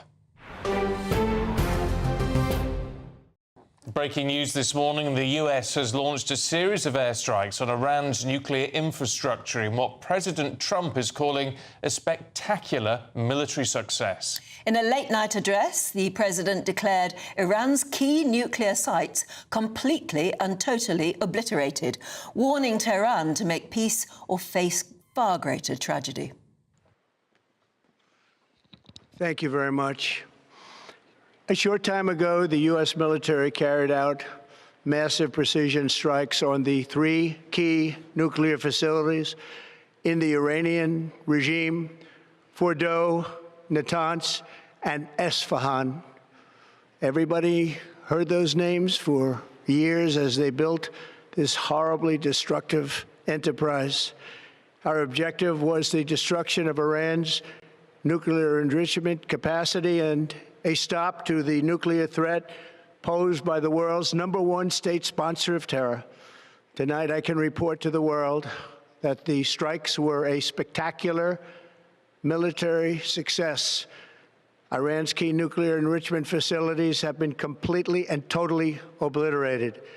Iran, the bully of the Middle East, must now make peace. If they do not, future attacks will be far greater and a lot easier. For 40 years, Iran has been saying death to America, death to Israel. They have been killing our people, blowing off their arms, blowing off their legs with roadside bombs. That was their specialty. We lost over 1,000 people, and hundreds of thousands throughout the Middle East and around the world have died as a direct result of their hate. In particular, so many were killed by their general, Qasem Soleimani.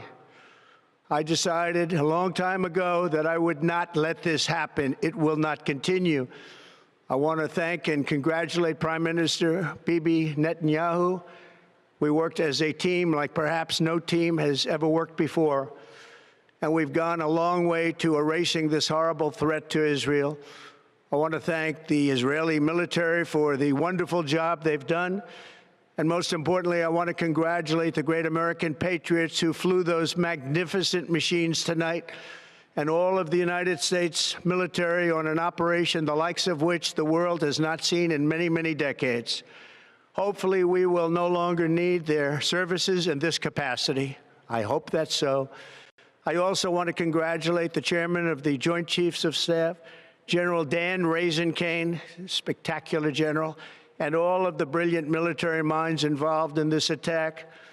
With all of that being said, this cannot continue. There will be either peace or there will be tragedy for Iran far greater than we have witnessed over the last 8 days.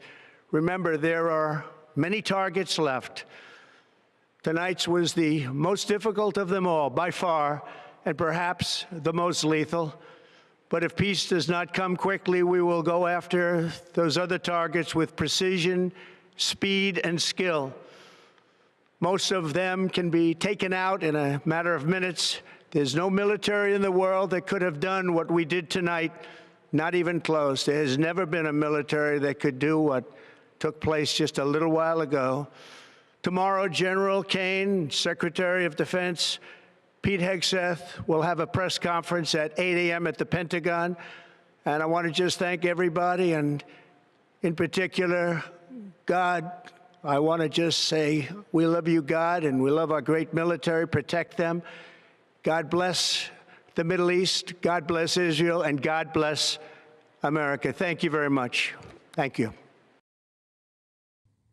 It's one of the shortest statements I think he's ever made, and certainly one of the most serious.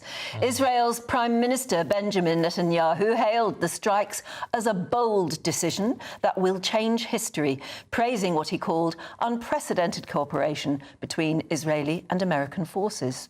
Tonight's action against Iran's nuclear facilities, America has been truly unsurpassed. It has done what no other country on earth could do. Well, within the past hour, Prime Minister Sir Keir Starmer issued the following statement. Iran's nuclear programme is a grave threat to international security. Iran can never be allowed to develop a nuclear weapon, and the US has taken action to alleviate that threat. The situation in the Middle East remains volatile, and stability in the region is a priority. We call on Iran to return to the negotiating table and reach a diplomatic solution to end this crisis. Well, Nigel Farage this morning has said Reform UK stands behind the military actions of the USA overnight. Iran must not be allowed to have nuclear weapons. The future of Israel depends on it. What a busy morning it has been in analysing all of this. We've had some political reaction. There's a lot more to come. Camilla Tominey joins us now ahead of her show at 9:30. I mean, this is going to be fascinating, Camilla, because I know you've got some, people like Priti Patel today, yes, who's going to be a key guest on this. Yes, I mean, I think it's interesting, isn't it, the difference between Nigel Farage seeming to be fully throated behind the US and a rather more circumspect statement from the Prime Minister. I'll be speaking to the Business Secretary, Jonathan Reynolds, to try and establish what we knew and when, whether we've been asked to provide any further support, and, of course, what the retaliation might mean for the UK. Is the threat level going to need to be reassessed? A lot of people watching and listening to this will be just basically asking the question, is this World War III? And there are some commentators who say, well, if you look at everything that's been going on in Ukraine, if you look at the threat in China to Taiwan, and now you factor this in, then that moment may have already been past. Also going to be speaking to Lord Dannatt, the former head of the British Army, for his perspective from a military point of view as to this particular initiative. I think we knew that this was coming. The timing is curious because Donald Trump had said only on Thursday that he thought he might give Iran 2 weeks to negotiate. And equally, yes, Priti Patel and what she thinks in her capacity as Shadow Foreign Secretary. We will, of course, be updating the audience with any breaking news, so we're not at the moment expecting the Prime Minister to appear, but if he does, of course, we will break into the show to bring our audience that live as we get it. Yes, it's interesting, isn't it, that, I mean, your show is very much political, and everybody is talking about the political decision that has been made. But, of course, there's also, it's a defence side of it as well. It's the fact that are we or are we not involved, and how involved could we get, and how long this awful war, this awful destruction could go on. Well, I think as well, Anne, one of the key questions is how far does this take us? Does this mean that the US has wiped out all of Iran's nuclear capability? Because Donald Trump himself hasn't really confirmed whether he wants regime change, what happens to the supreme leader, the Ayatollah, what comes next, and indeed if Tehran does retaliate, what that means not just for the US, but also, of course, its allies, including Britain. Yeah, I tell you what's been interesting for us this morning, talking to Michael Portillo in his role as a former Secretary of State for Defence. I mean, saying when you view Iran as a poison, which it undoubtedly is, when you look at its terrorist proxies, which have caused so many problems across the whole Middle East region, he says he thinks the world is a safer place this morning, not a more dangerous one, not heading towards World War III. Well, I think Iran not having nuclear weapon capabilities is, of course, a positive step, but people will be concerned because if regime change is forced, what could be the consequences? We've seen very recently that attempt to force regime change in Afghanistan, and look how that ended with the fall of Kabul. And I think our audience particularly will be thinking, if the situation is further destabilised in the Middle East, what will that mean for immigration to the UK? Again, a big question to be answered there. Yes, certainly, and that is what was on everybody's mind 24 hours ago, and there are still lots of questions there, aren't there? Camilla, we look forward to seeing your programme in, 20 minutes or so. Thanks very much indeed. I tell you what, we've got a guest who'll be able to answer a lot of those questions now from his perspective as Shadow Defence Minister, and that's Marc Francois. A very good morning to you. Except as I said to people all day, it's not really a good morning because a lot of people are worried that we are living now, suddenly, in a more dangerous world. What are your thoughts on what action happened last night? Well, we were already living in a dangerous world, but Humanity's opposition support this action because it will make it much more difficult, hopefully impossible now, for Iran to develop a nuclear weapon, which, if it had been able to do that, would have been massively destabilising for peace in the Middle East and potentially further afield as well. So the American strike, we'll need to see all the post-strike analysis, as the military experts say, but it would appear at first look that they have pretty much destroyed these 3 nuclear facilities. The weapon that they use, the GBU-57, it's a 30,000-pound deep penetrating munition. It was specifically designed from the outset in order to attack targets exactly like this, deliberately buried deep underground. And the other thing to remember is Iran has been a source of instability in the Middle East for decades. They are the ones who sponsored Hamas and helped provoke that appalling attack the previous October.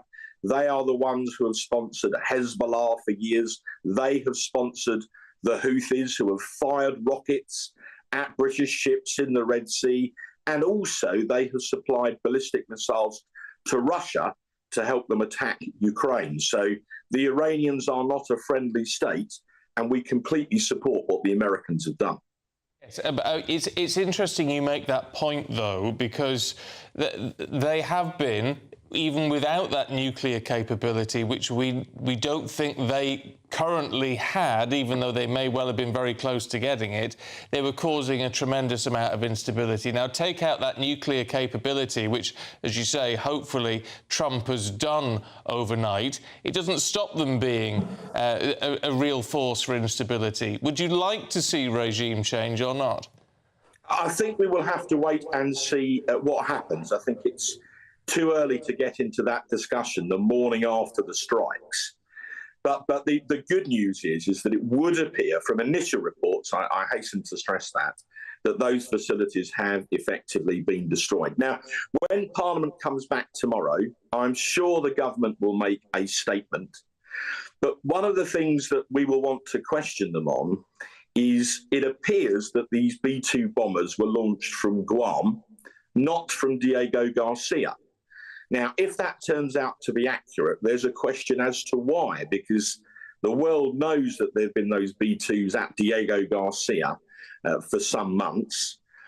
Is it true that the UK government did not give permission for the Americans to use the Diego Garcia base for that raid? Now, we don't know one way or another, but there were rumours that some in the Labour government were against giving that permission. So Monday, tomorrow, is an opportunity in Parliament for the government to make a full statement, clarify exactly what permissions were or not given, and also, importantly, it's an opportunity for them to clarify what happened at RAF Brize Norton a few days ago, where some protesters were able to break into what should be a secure military airbase and spray paint on extremely strategically important RAF aircraft. So a lot of questions to be asked in Parliament tomorrow, a lot of questions for the government to answer.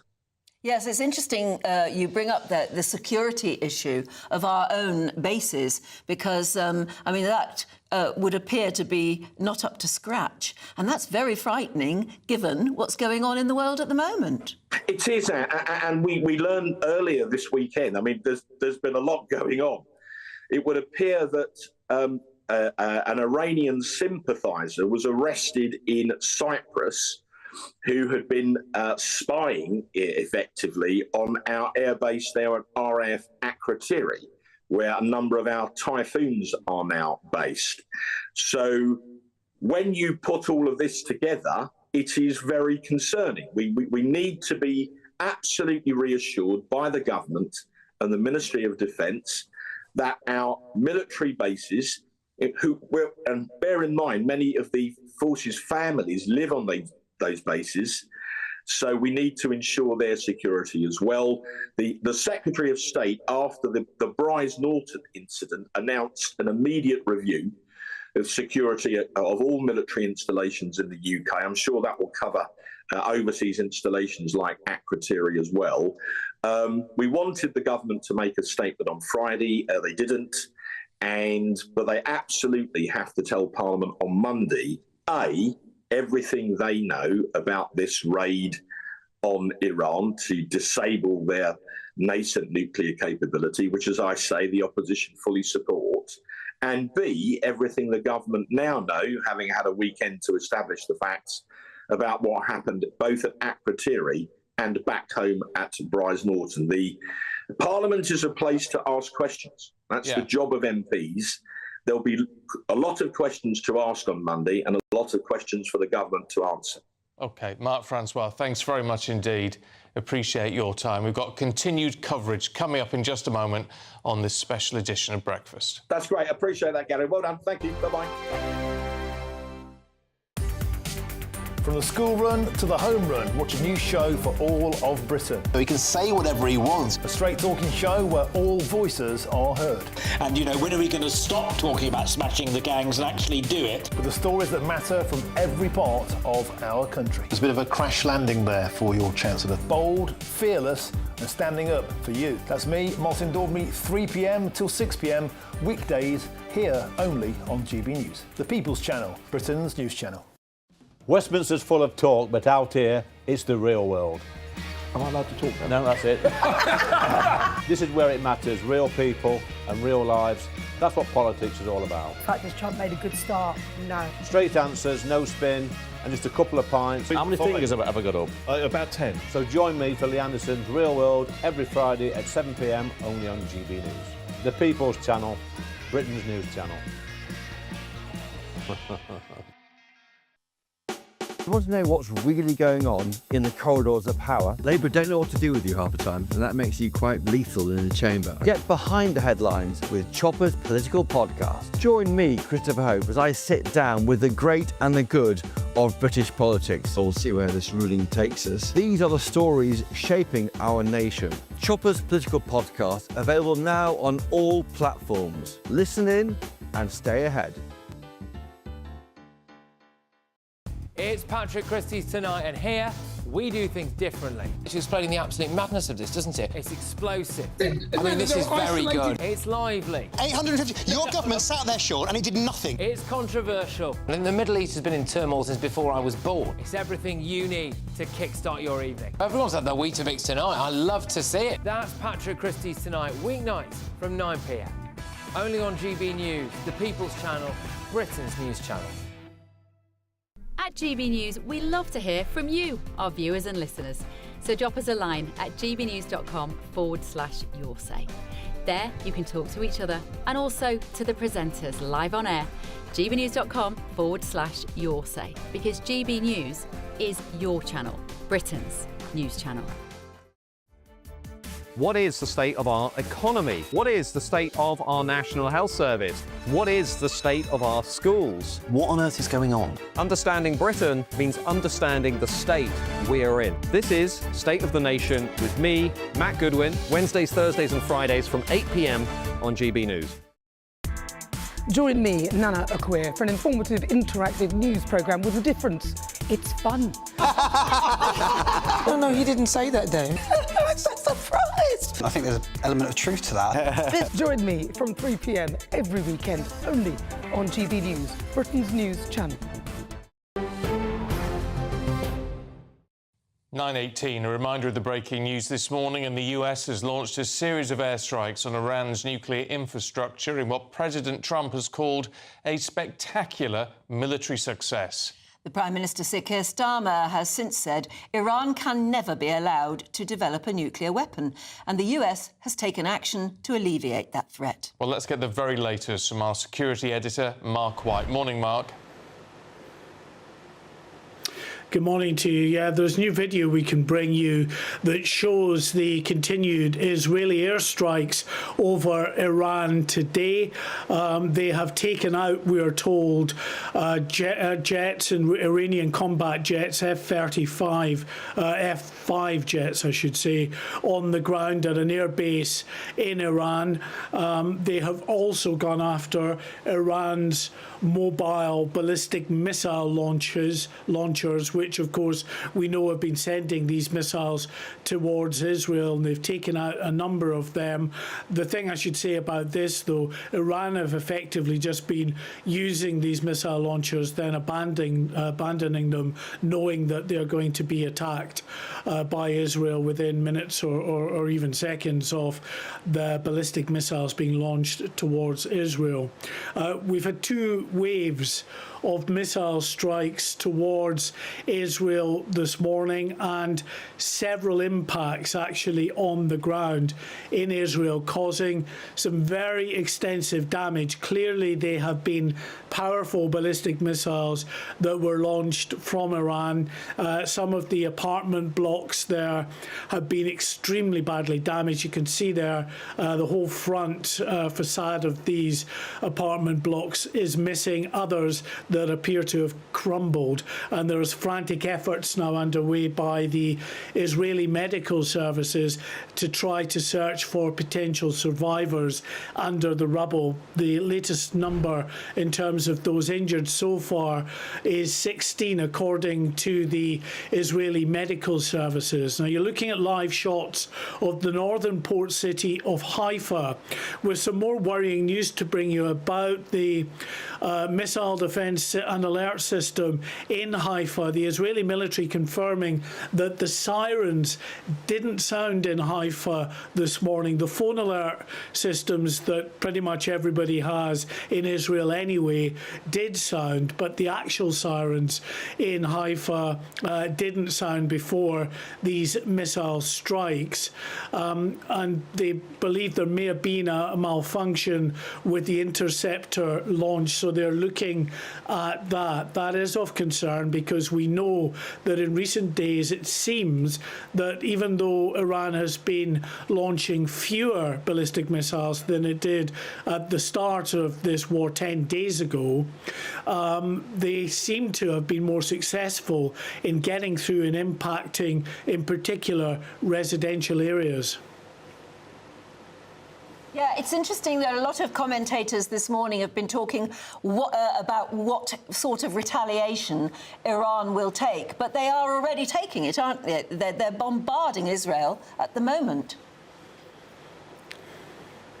Yes, but I think the real worry, Anne, will be if the US is targeted, their facilities, bases and diplomatic missions throughout the region, if they are attacked either directly by Iran or through its proxies. And although, of course, its proxies, its terrorist groups in the region, and by that I mean Hezbollah in southern Lebanon, Hamas in Gaza, the proxies who are also based in Syria, in Iraq and in Yemen, if they decide to take action, then of course there could be significant response again from the US. I should say that the Houthis in Yemen have now said this morning that their truce, their ceasefire with the US is, they believe, at an end. They've declared that ceasefire now ended, and that probably means that they're going to resume the operations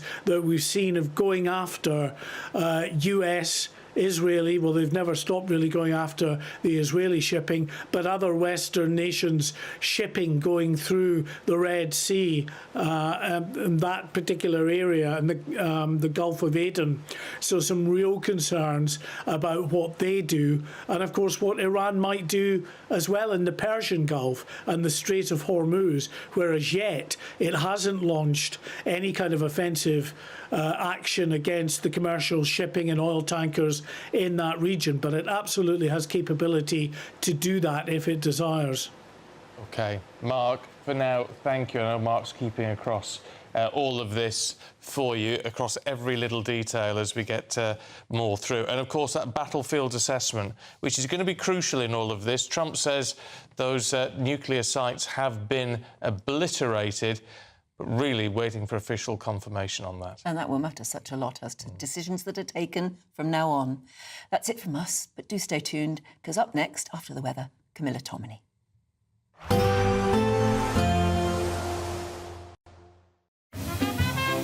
Heavy showers first thing will be followed by a warm, cosy day. Boxed Boilers, sponsors of weather on GB News. Hello there, a very good morning to you. This is your GB News weather update provided by the Met Office. For those that haven't been a fan of the heat wave, I do have some good news for you, because low pressure out to the Atlantic is shifting a change to westerly winds, and we're starting to see fresher conditions arriving over the next few days. Still holding on to a touch of that heat first thing across the southeast, so it has been quite a muggy, humid start here. But it is also the southeast where we'll see a quite bright start with some sunshine. Cloud building though, because we have showers pushing their way in from the west, and those will start to turn quite heavy in places, particularly across parts of Scotland and Northern Ireland. Generally quite a blustery day for all of us in amongst all of those showers, but we will still manage to see some sunny spells poking their way through at times. You'll certainly notice that fresher feel, though, across northern and western regions. Temperatures now closer towards average, where they should be for the time of year, around 16 to 18 degrees Celsius here. Still managing to push towards 20 plus degrees Celsius further south and east, so top temperatures likely around 27, maybe 28 degrees Celsious, but still a touch down on those values that we've seen over the last few days.